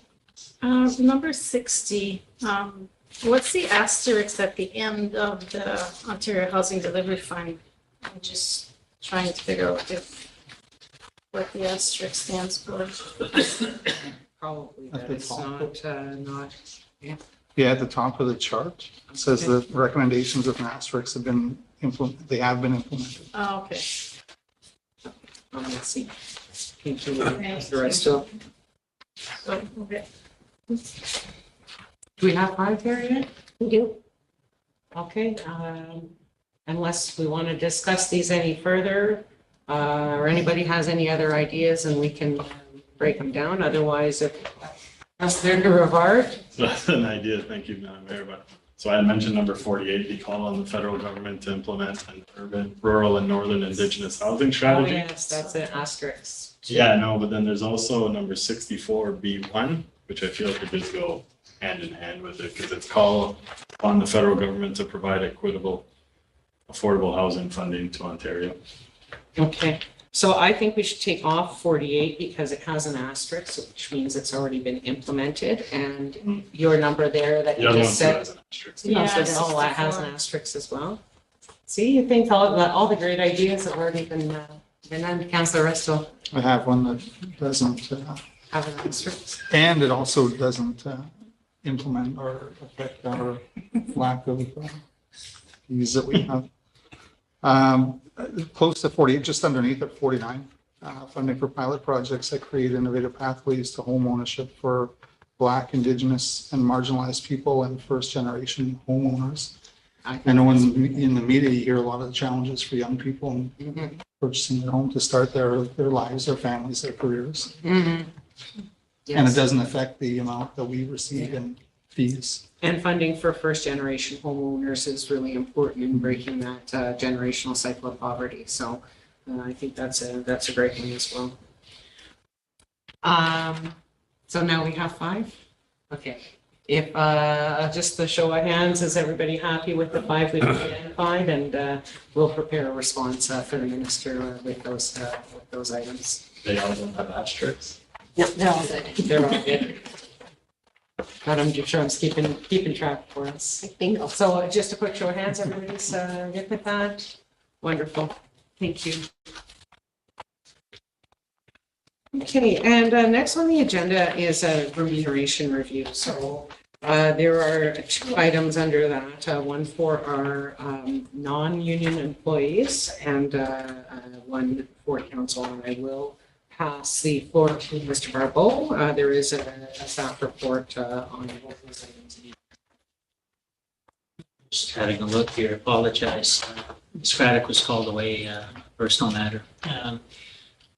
So we have, what we're asking for is to go ahead with a non-union salary review. And what we would be using is our growth, our the growth fund that's unused, so it wouldn't affect the taxpayers at all.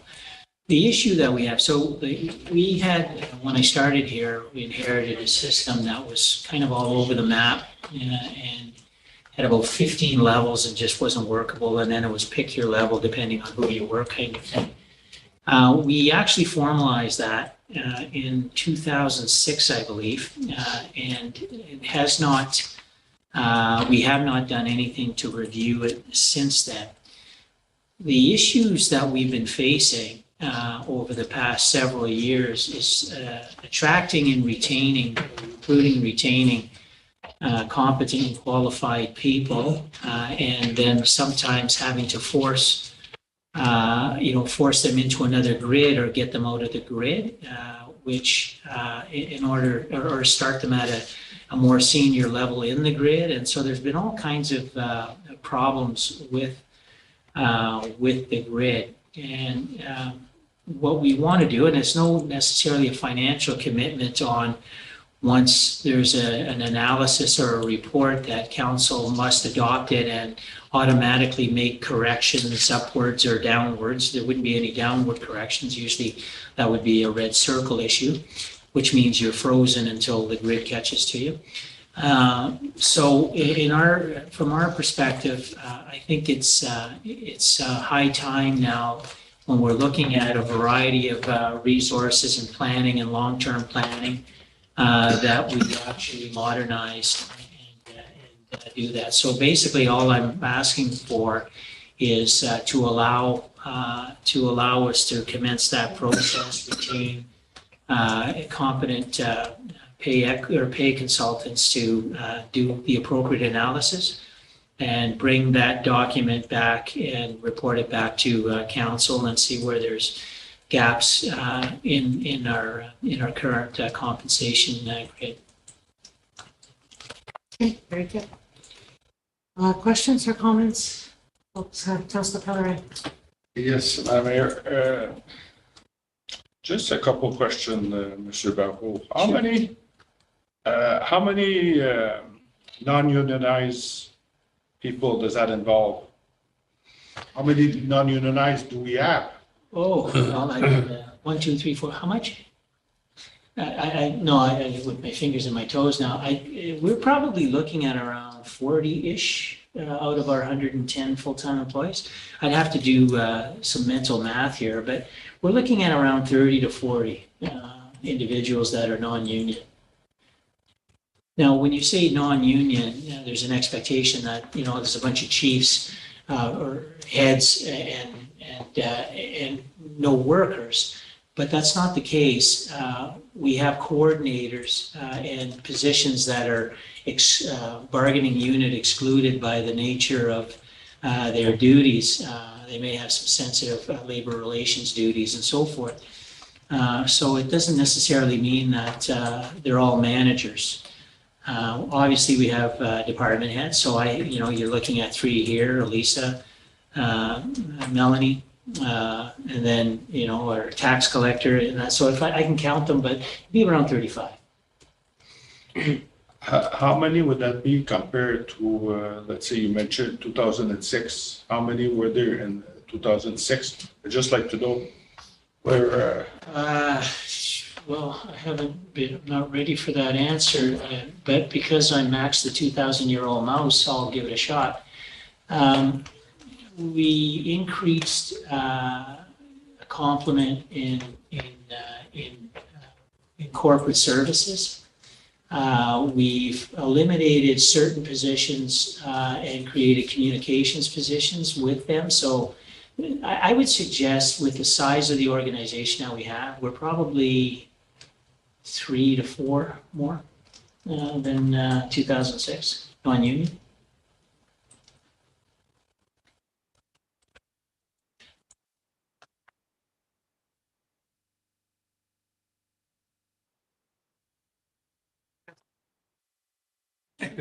He looked like he was pondering. Are you still He had thinking? another call. Good, thank you. Okay, I'll get you more. I'll give you a exact minute. numbers.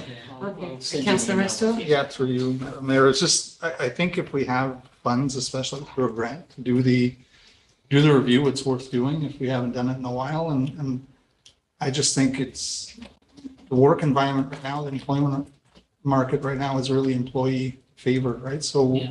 we don't want to build can't fund the salary scenario, but we also want to make sure that we're being competitive and we're able to retain good staff here within the municipality, and that we're competitive with other areas where they may choose to move to be employed. So I think if we have the grant, like you said, Mr. CEO, it doesn't mean because we're doing the review that it automatically gets that rubber stamp and it's in place.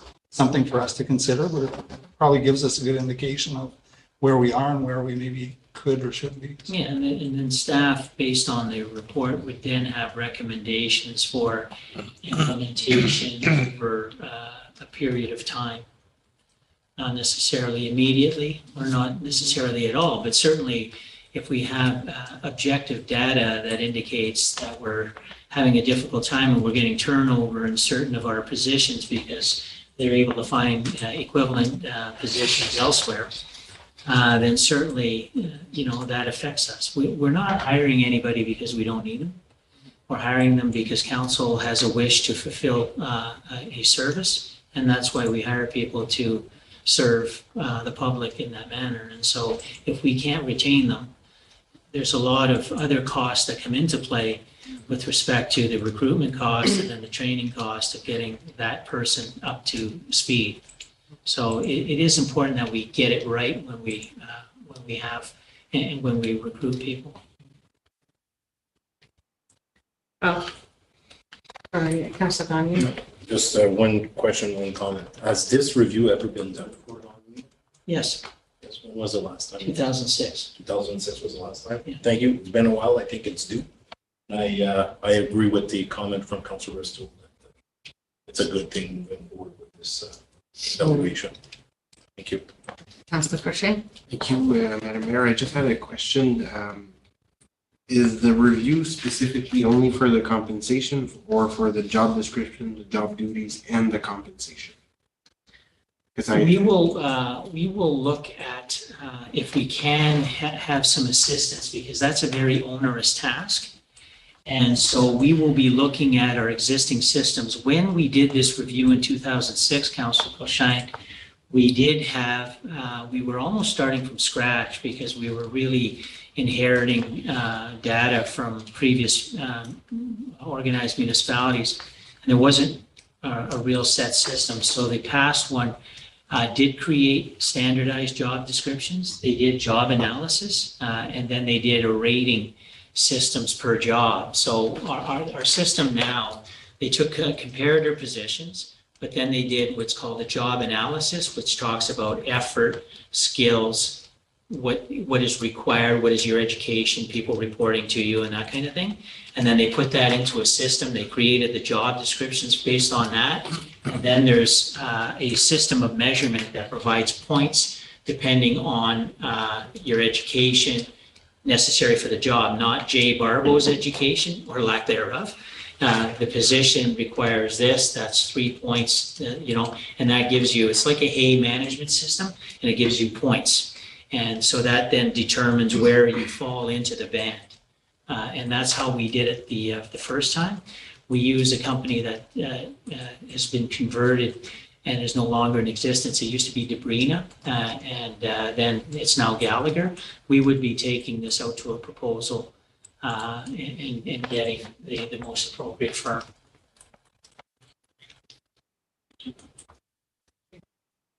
Other questions or comments? So the process here would be that if council chooses to go ahead with it, would that come out as a resolution, or would you get make it votes as a and resolution. bring it back? Bring it back? Well, typically, I'd just like to know how you'd like to proceed. Sure, it's council's wish. I mean, I can inform council at every step of the way. As I indicated, it isn't a tax issue, but certainly we're not just throwing away money, so we're going to be doing an RFP on it. That wouldn't be just price, but also qualifications, similar type of experience. And, because if you've done it before, you probably have the data and your price is probably going to be lower because you're not going to be going to search. So there, I get asked probably 3 times a year to participate in compensation surveys by other municipalities. So the data exists out there. Yeah. So, no, so I suggest though that every decision council makes should be by resolution. Okay. So next meeting, there'll be a resolution authorizing staff to commence the process. Everybody's okay with that? And then when the process was complete, that will come back to council for review. Yes. And acceptance of that report. Absolutely. I would not be able to implement any changes to a new plan. That would be a council decision. And I think to satisfy Councillor Pellerin's curiosity, when that comes back, it would be nice just to get a number on how many employees are affected and what those positions are, where they fall in the corporate structure as well. Sure, I can actually provide you prior to that, as I indicated, just off as a sidebar to Councillor Pellerin, I can provide all of council with that information and send you a group email with the non-union positions, plus the change since 2006. Okay, perfect. Thank you very much. So that's all good to come back for next week as resolution. Okay, thank you. And along the same vein, there is also a memo in regards to council remuneration.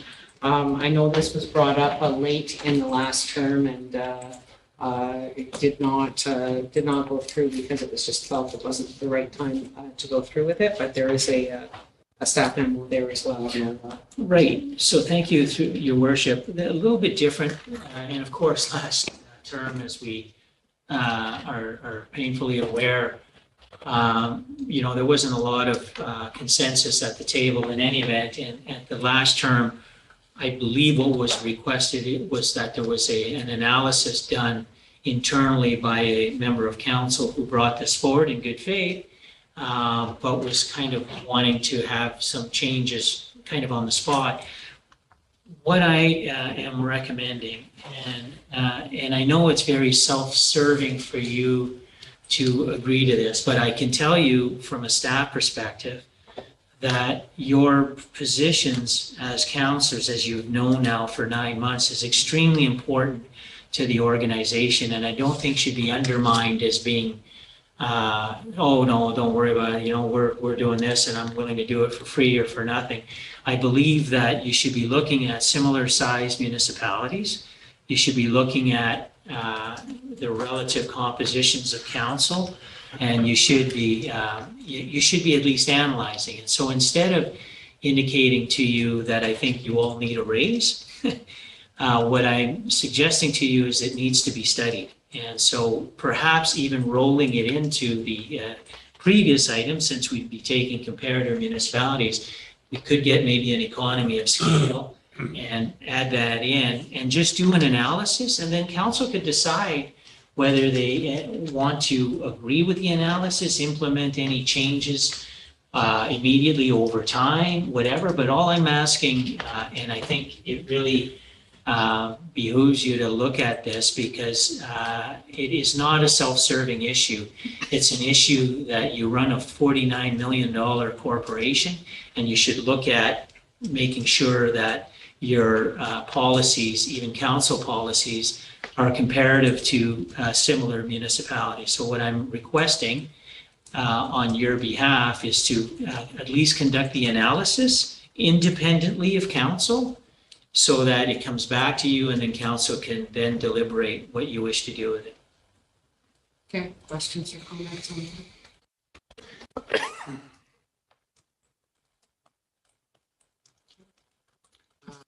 Yeah, Councillor. I'm just going to comment. I know it's through you, Mayor. It's difficult. It could be perceived as a difficult conversation, right? Because we're talking about our own paycheck. Yes. But I think if it's done where we're kind of arm's length away, and there is a professionals doing this and using comparative communities and that type of stuff. And right. I'd probably say that, and I'd say that, as I said for the last issue, if we have a grant that's in place and it's not costing taxpayers anything, to at least see what the comparators are out there, that's fine. Through you, that is why I'm recommending it this way and why it has been brought up a few times, I'd suggest 2 to 3 times in the last 12 to 13 years. And you get the typical counselor response, not wanting to look like you're trying to whatever, but fair is fair. And I would say, because counselors can't, and I can, or maybe I should, but if the public knew how much meeting time, subcommittee time, committee time, dealing with the public and that kind of thing, there's a lot of work that goes into being a counselor. And the other thing I would say to you is, back in the day when our council remuneration policy was passed, you used to have a 2/3, 1/3 scenario where 2/3 of your remuneration was taxed and you had a 1/3 tax-free. When they removed that, again, the council of the day said, we'll just absorb it. Well, you just kind of absorb a fair amount of money. And so you put yourself even at a greater loss, because a lot of the municipalities back then actually adjusted accordingly to compensate the councillors and not took a step back. So I think it's worthy, I'm aware of some of that, but I don't want to share it because that's not what it's about. All I want is to get the process and you to agree with the process. And then the debate and discussion will be once you have independent data. Councilor Pellerin? Yes, ma'am. Just comments on this. Yes, I was surprised quand j'ai été pour dans les income tax qu'on peut seulement pas rentrer nos dépenses contre notre revenu. Ça va. Je suis pas rentré ici pour l'argent, mais j'aimerais bien que je puisse mettre mes dépenses sur mon gaz, puis mon char, puis tout ça. L'autre comment, j'aimerais ça aussi qu'on se compare avec les municipalités proches de nous autres. French River, Warren, Mark State, Montgomery. Pas juste des municipalités semblables à nous autres, mais nos voisins aussi. Just Newsom comparatively, like we're much larger than Warren and French River, both on a population size, on the budget that we have a responsibility for, on the geographic area that we cover. So I think a lot when they look at comparative municipalities, they will look at municipalities that are not only just a similar size to us population-wise, but similar on budget. And the other difference that I discovered in some of my conversations with other councillors in other areas is when you go south, every municipality is part of a 2-tier, almost every municipality is part of a 2-tier system. So we're different in that we are a single-tier municipality. So where in Southern Ontario, anywhere a municipality of our size would also be part of either a county or a region, and that county or region would look after environmental services or garbage. They'll look after your water and sewer, and they'll look after regional or larger arterial roads as far as the plowing. So it's a very different structure in the fact that we have responsibility for areas of governance that are handled down south differently. So a 15,000 population down south will have a much smaller staff complement and a much smaller budget because part of the money that is spent is taxed regionally. So and that's the thing about having somebody who is independent, is that they look at all of those factors. They will try to find the closest matches to our community as far as like size, demographic, population, and responsibility. So, did I get your French correctly? Yeah, you were saying we should compare close. Yeah, I know what you mean, but I'd still like to know. Yes. Our neighbors, even though they're being separated, they're bigger than us, just to compare to them. There are smaller ones and the bigger ones, and then the analysis done by the firm. Okay. I'll bring that, through you, if I'm combining it with with the total report, I'll probably carve out those and find the information ourselves, not to pay extra for no reason, because I can't compare our our non-union level to non-comparative, non-comparable, because the duties are like night and day. Like, as an example, the fire chief here was 110 volunteer employees and a budget of about 3 million, compared to French River, who's got 15 or 20 and a budget of whatever. The complexity of the decision making is just 10 times. So with respect to what you're requesting, certainly I can find you that information very quickly. And if you can, if you can get a real quick analysis by just going on their websites, because most of it's published. So. Questions or comments on that? Okay, so just a quick show of hands that the councillors were in favor and going forward with a compensation for council. Okay, and that will come back. That was a yes. Please, asking direction, can we put that all in one resolution? I think so. Yeah. Thank you. Hey, I think we're Almost done. Municipal administrative penalty systems. Through you, Madam Mayor, what I've heard is that French River has done this municipal penalty system. We have received a lot of information with respect to by yourself and with respect to this. To be honest, and I hate that expression, but to be frank, we haven't had the opportunity in the last few weeks to do a staff analysis of it. But I think what the outcome would be is that if it is in our favor, because we don't know the pros and the cons of hiring, a mediator or whatever, and looking at it. So if you'll indulge me to provide, if council or this committee wants wants to entertain it, or at least entertain the analysis, to provide staff the direction to come back to council with a further, more localized report as to what it would mean for us. And then council can make a decision at that point based on that analysis. Okay. I did throw some information over to our CAO. I had heard about some of the benefits of AMP systems as far as making enforcement a little bit more localized, maybe giving a little bit more power. We often hear about how hard it is to enforce some of the bylaws we have on the books. And, my research into it has been very surface at this point. But I felt that it might be interesting to see whether it would be a suitable solution for a municipality, whether it would either increase the revenues, increase the opportunity to collect on those, right now, and somebody can correct me when I'm getting this wrong.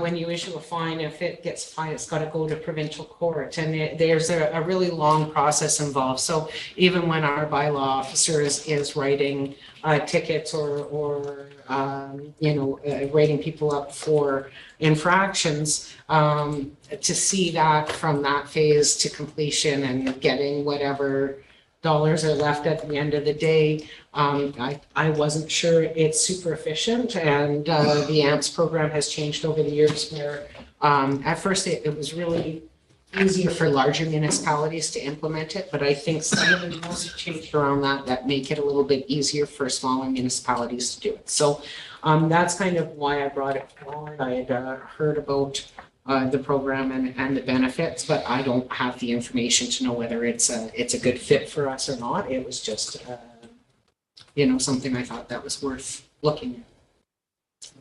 So you can ask questions. I'm not sure anybody has answers. So, but questions or comments, Councillor St. Louis. Through you, Madam Mayor, it's mostly just a comment. I did have a chance to review it a while back, and I think it's a great idea, but I mean, this is extremely detailed, and that's a lot of information for any of us to have received on Thursday to go through all of it. I did have a chance to see it previously, and I think it's a great thing for us to look into. I think it's a good opportunity for a municipality to take advantage of it if feasible and if done properly. That's the thing, is it, on the face of what you see, it looks very positive. But I'm not aware of what I don't know. And so I'd like to have a look at it and see what the potential, pros and cons are for West Nipissing. But this, Councillor Pelletier. Thank you, Madam. Just a quick question. This is about staff, right? Is it the organization? No. No? No, this is in general, this is basically allowing the municipality to issue tickets and fines locally and have it administered kind of locally, as opposed to going through a court system. So there'd be a certain amount of what we'd be able to do locally through ourselves, and be able to issue a ticket that, and so you'd pay the penalty to the municipality and so on and so forth. So there'd be part one, yeah. So that's basically it. I don't think we'd ever incorporate our money. Well, I'm not sure that it changes. So that's why I need to do the analysis. I don't know what the administrative side is. It isn't to start a separate POA office. So there's one POA office for Provincial Offences Act office that collects fines for Nipissing District. This would take some of that money away, but we'd be able to retain some of the fines locally, where now the fines go to North Bay and are divided. We get 15% back after the cost of managing that whole operation in North Bay. And so that's that. So there on the face of it, there's a financial advantage. There's also, in the literature there, and I think Your Worship alluded to it, there's a lot of red tape when you start going through the court systems, POA court systems and so forth. And we've had that problem in prosecuting some of our building controls files where we felt that we didn't get the support necessary. And so some of that we'd be able to manage internally. So that's the general part. I might be overstepping what it is, but what I'd like to do is come back with a more fulsome report. My understanding is that within the AMPS program, there is the mechanism built in that if fines are unpaid, they can be registered against property taxes, which works as long as you're fining a property owner. And for things like parking infractions, which we don't have a lot of, but we always talk about how difficult it is for our plow operators in the winter to control the overnight parking. Those do get registered against the plate renewals. So there's still some of the same mechanisms to ensure that the fines are able to be collected, which is what I think you were referring to. Like, yeah, okay, we can write a fine, but how do we collect? And the fact is that the program has written in those types of things where they give us ways. They give the municipalities ways to be able to actually collect on those fines. So they don't just kind of give us the power, but not give us, the tools. But, and that would all come back in the staff report. Like I say, I'm quoting my limited surface research. I've done a little bit of reading on it. I think the same with Mr. Barbeau, but if we would like staff to invest a little bit more time to prepare a more formal report of what might be the pros and cons, because it's not all rosy. I have talked to other municipalities and there still are challenges in administering it. So, it's not a simple yes or no, but if we'd like to direct staff to take the time to prepare a report, that's kind of the direction we're looking at here. I see a lot of nodding heads. So if our council would like to go through with that, can I just see a quick show of hands? And it may take them another month to 3 years. 3 years. The week after Mr. Barbeau's retirement.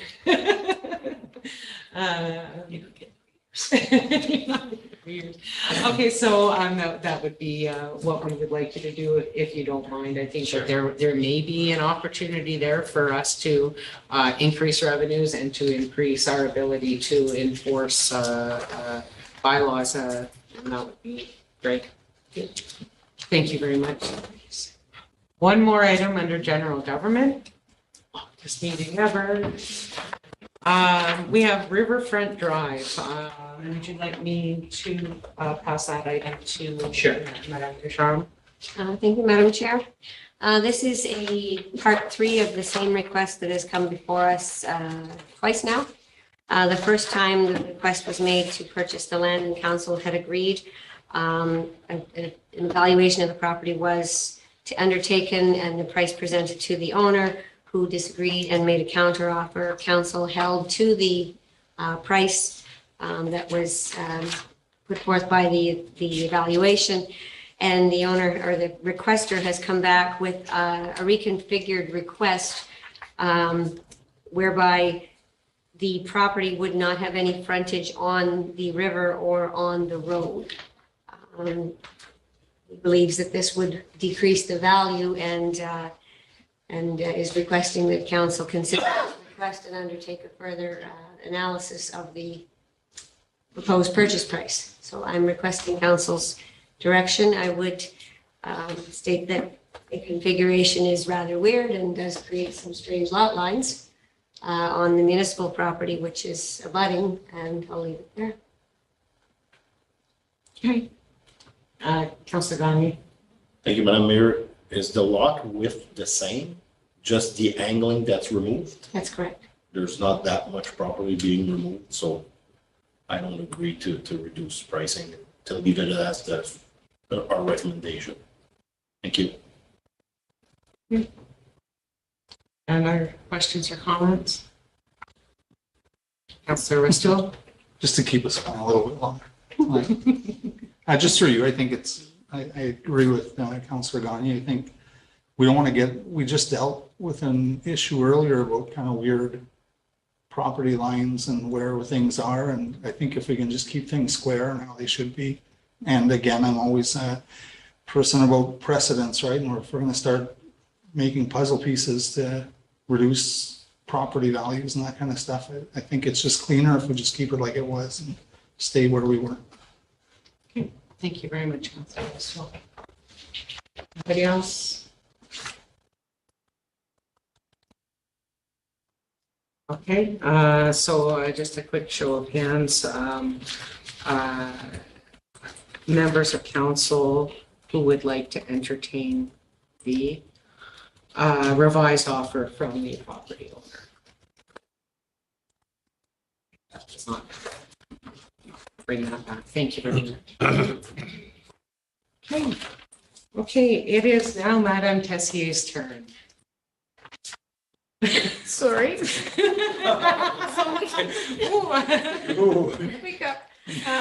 So we do have one item under planning, and I will pass it to the chair of planning, Councillor Tessier. Thank you, Madam Mayor. We have zoning bylaw amendment, multi-residential. And I guess I'll pass it on to Madame Ducharme. Thank you, Madam Chair. This request actually came from the mayor.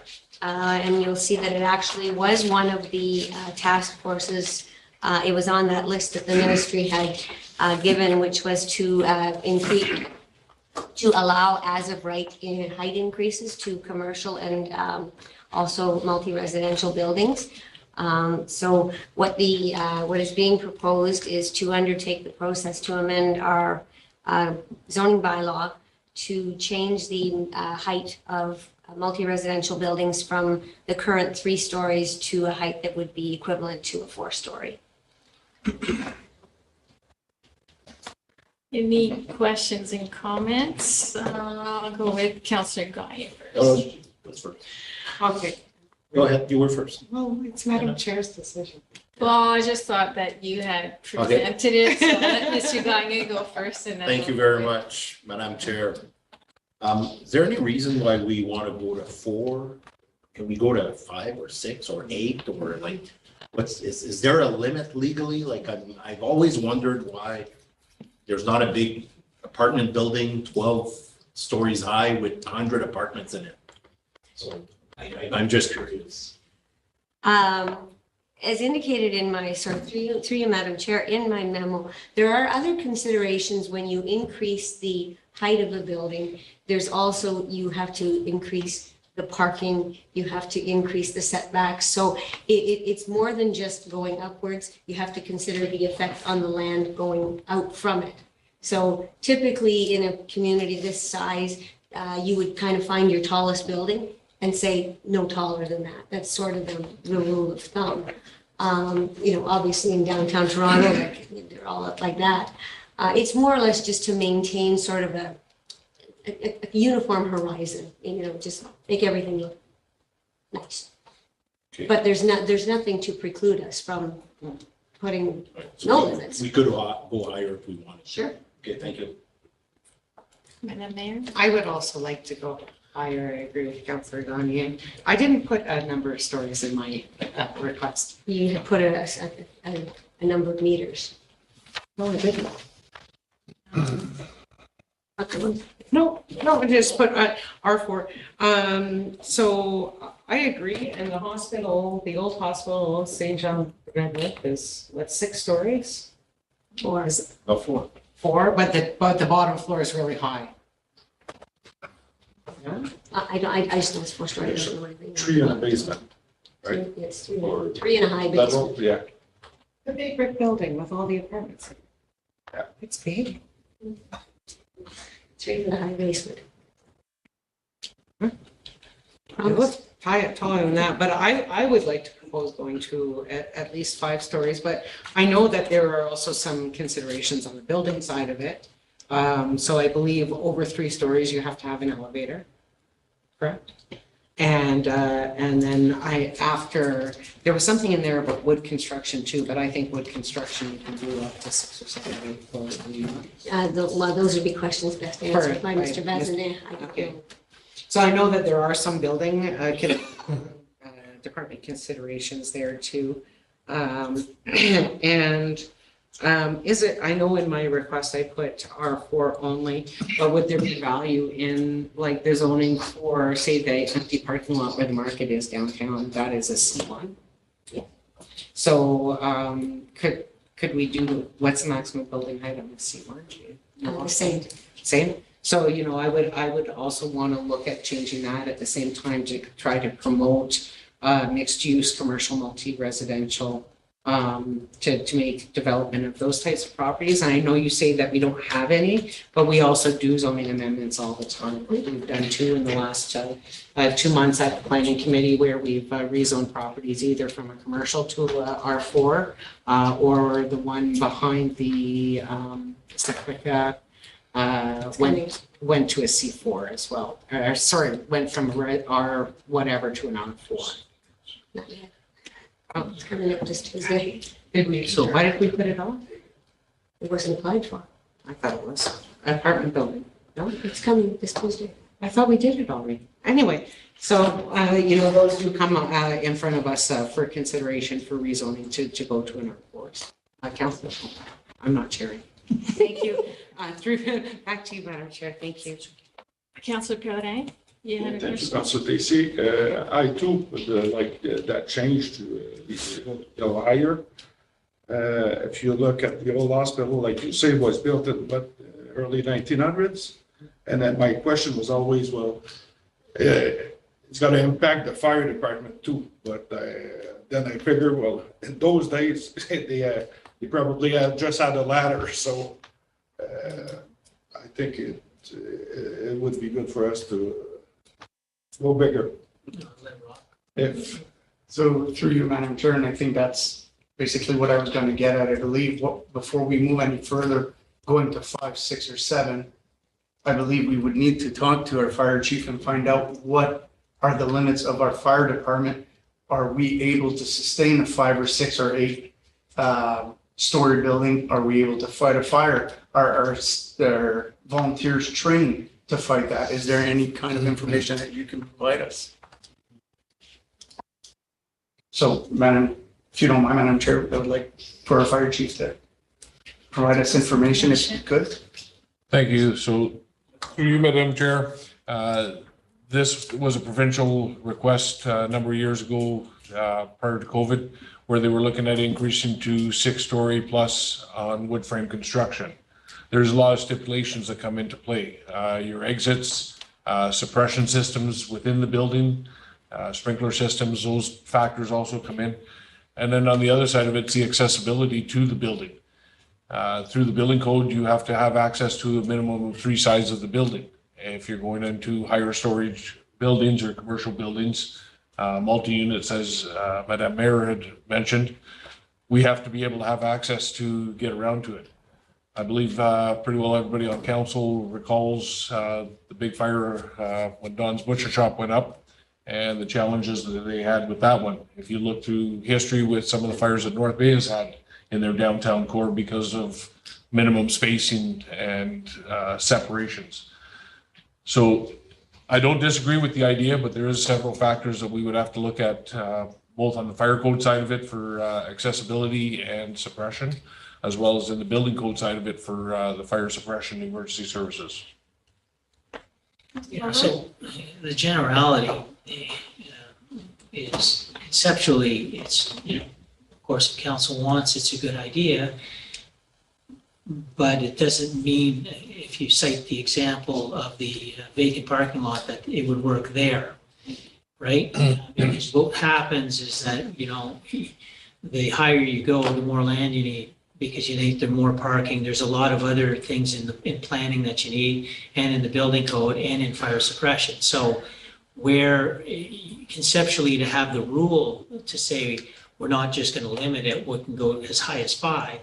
But if you go as high as 5, you got to be this big, you got to be this far away, you have to have this, this, and this. So that it won't be just the fact that you can build on a small piece of land and go up the 22 stories like they do in Toronto. It's just not going to work that way. So that's the issue. So it's not that it's a bad idea. It's that it's possible as long as the right conditions are in play to allow it. That's all. And so if the right conditions are, then you do have, the potential for a lot of housing that could potentially happen if you have the right amount of land and the ability for our fire people to be able to, manage it and handle it. Thank you. Any other questions or comments? So would there be a bylaw amendment? Would there be amendments? So, I do want to comment maybe that if we want to investigate, that we would have to need consultation with the different departments, right? And also our infrastructure, right? Like the sewage, the water, the capacity of all that, depending on how many buildings, if it's approving all that, because that all has to be considered as well, right? Right. I mean, again, it would go under the same line conceptually. It's okay, but it has to follow all of those. So if you're in an area that only has, I'm only going to make it up, a 4-inch pipe, and it needs a 6-inch line, then it wouldn't be doable, right? Yeah. So So you have to consult. So, through you, Madam Chair, ordinarily, a zoning amendment has to go through the process which is outlined in the Planning Act, which does require public consultation and a public meeting, and obviously a staff report addressing the issues that Mr. Barbo had touched on in his preamble. So I think what's being requested in this is to whether council has an appetite to do this and whether staff should undertake the appropriate steps to get it underway. Okay, I so think that's a yes.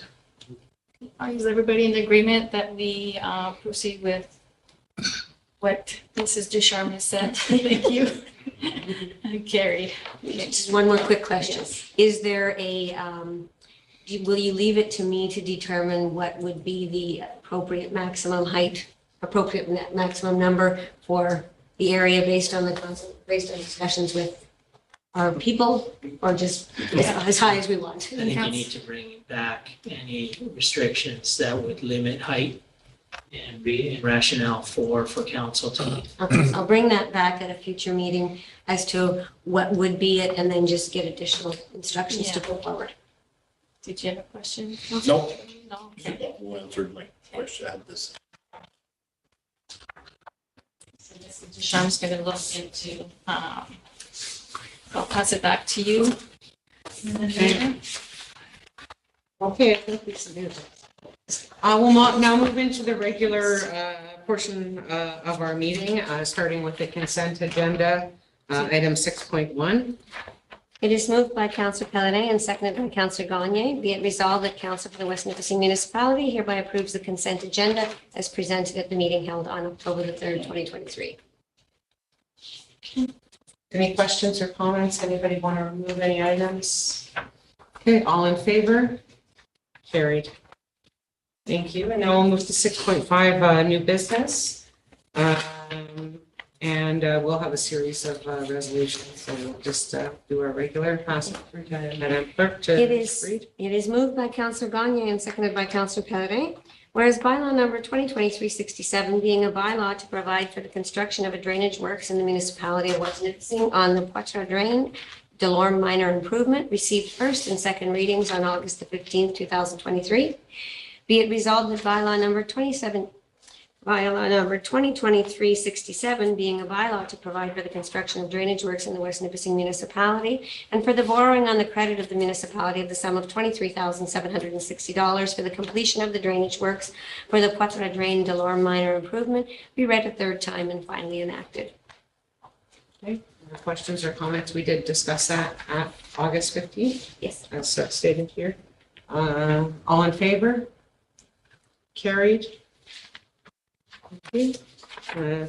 Third item, please. It is moved by Second item. It is moved by Councillor Nichol and seconded by Councillor Rivard. Whereas Council considered a level of service policy for winter maintenance set at the meeting of September the 19th, 2023. Be it resolved that the level of service policy for winter maintenance be approved as presented, and be it further resolved that the level of service policy for winter maintenance shall form part of the policy manual. Before you call it to a vote, can I just say something? Yes. Through you, Madam Mayor, there was a request at the meeting for a schedule to be appended to that with the road classifications. Mhm. Unfortunately, we were unable to get that for this meeting. Okay. Can we pass it and promise that we will attach it? Councillor Gagne? Yeah, I'd like to defer this motion so that we can, I didn't have time to talk with Monsieur Vigneault. There's a bunch of changement and questions that we had also in regards to the policy, so I didn't have time to discuss it with him. So I will send them all the notes that I took when we went through this bylaw and bring it back to next meeting for A motion on the floor to defer. Yes. Yeah. I need a seconder for the motion. Councillor- Councillor St-Louis? Okay. Motion to defer this item to October 17th. All those in favor? Carried.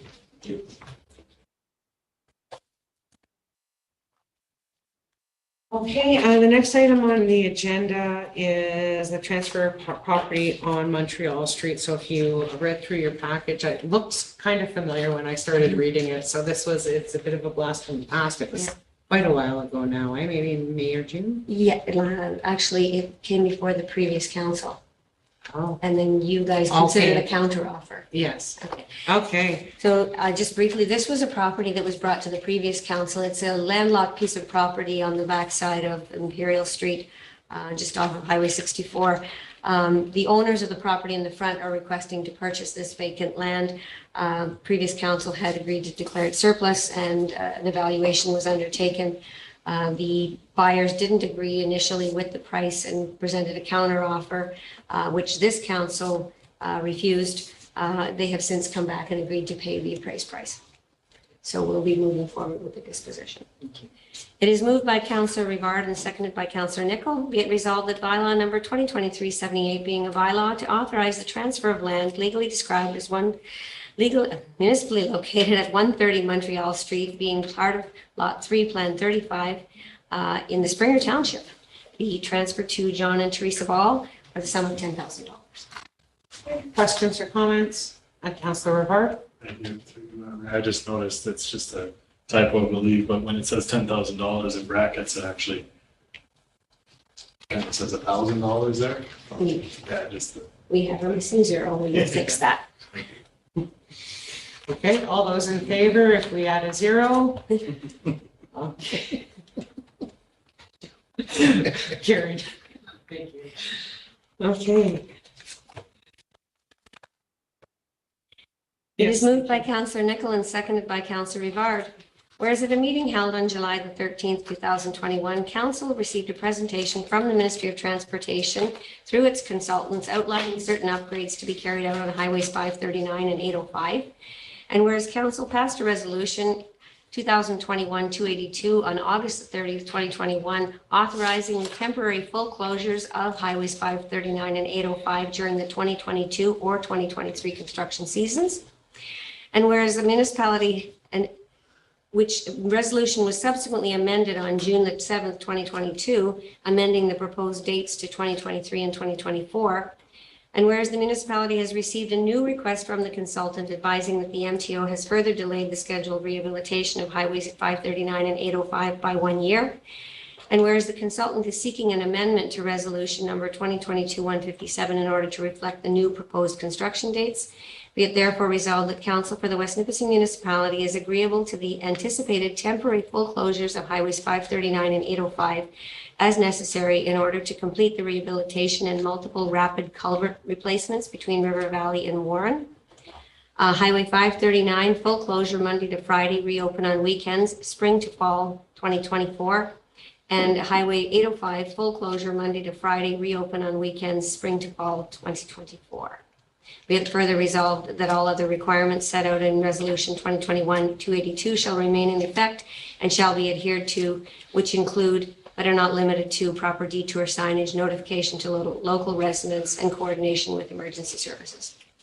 Thank you very much. Questions or comments on that? Councillor I Gani? have a question, or if we say no, are they gonna have to do the work this year? You can talk to the MTO. Okay, all those in favor? Okay, that's carried. Thank you. Okay. It is moved by Councillor Nichol and seconded by Councillor Rivard. Be it resolved that Council authorizes an exemption from the West Nipissing Municipality noise bylaw for 10 Villeneuve Court in Sturgeon Falls on October the 14th, 2023 until 1 a.m. The request is in your package. Questions or comments? All those in favor? Carried. And final item under new business. It is moved by Councillor Rivard and seconded by Councillor Nichol. Be it resolved that Council authorizes continued financial support to the Royal Canadian Legion Branch 225 with respect to covering the expenses for snow removal services for the upcoming 2023-2024 winter season.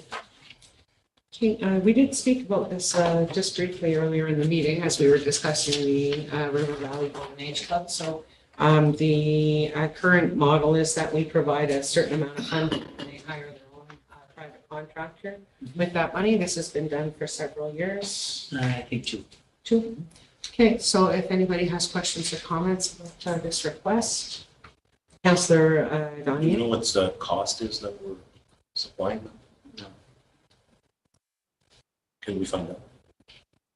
Maybe, yeah. Sure. Okay. So would you like to make a motion? Information. Okay, perfect. Did you want to defer the decision until you have that information? No, I don't think so. I think it's a good organization that is a partner in the community, so. Yeah, if we could. Okay, any other questions or comments? Okay, all those in favor?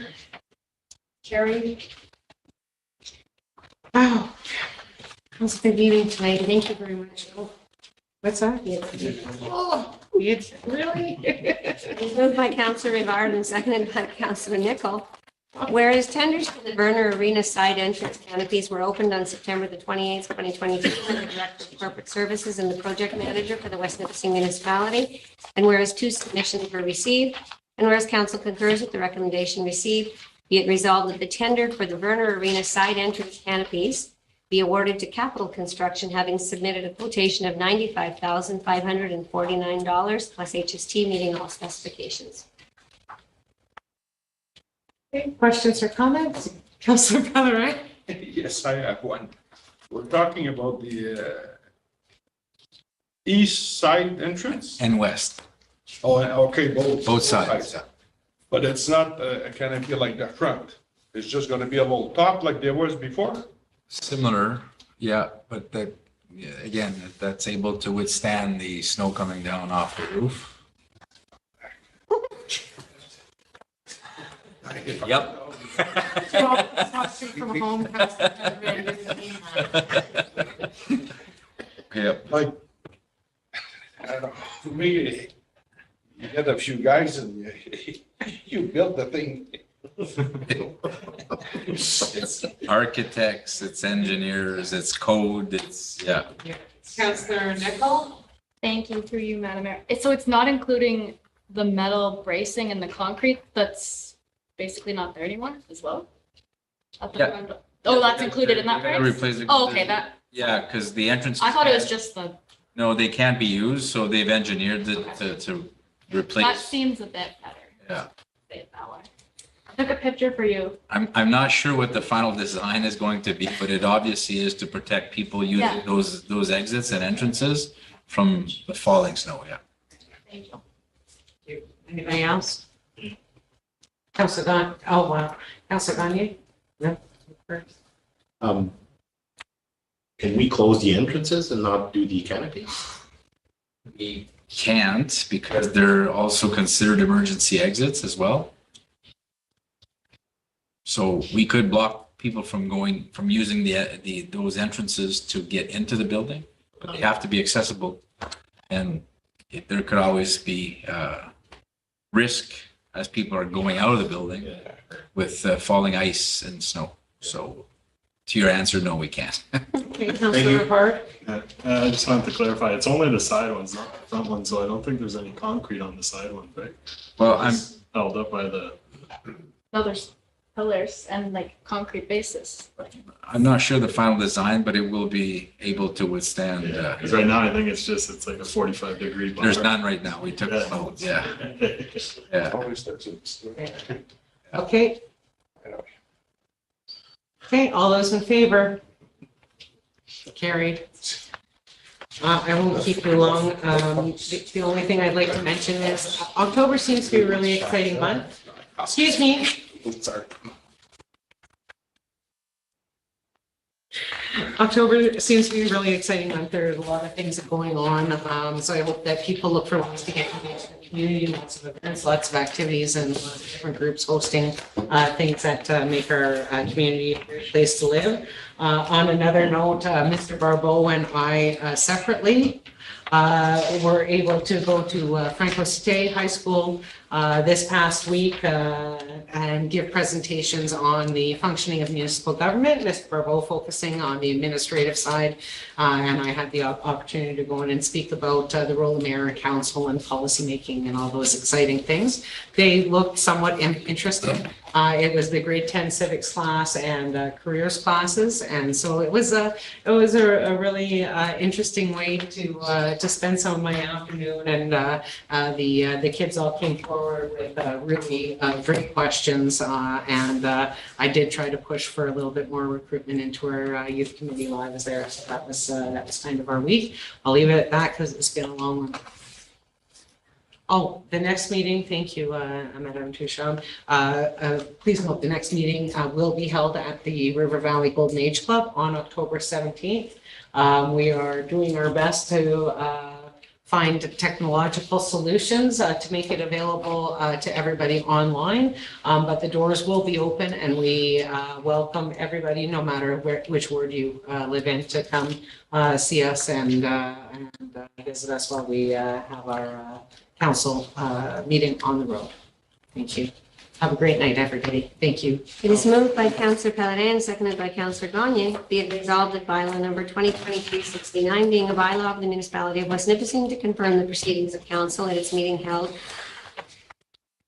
on October the 3rd, 2023, shall come into force and take effect on the day it is passed. Okay, all in favor? Carried. It is moved by Councillor Nicol and seconded by Councillor Rivard. Be it resolved that the meeting of council on October the 3rd, 2023, be adjourned. All those in favor? Carried. Thank you.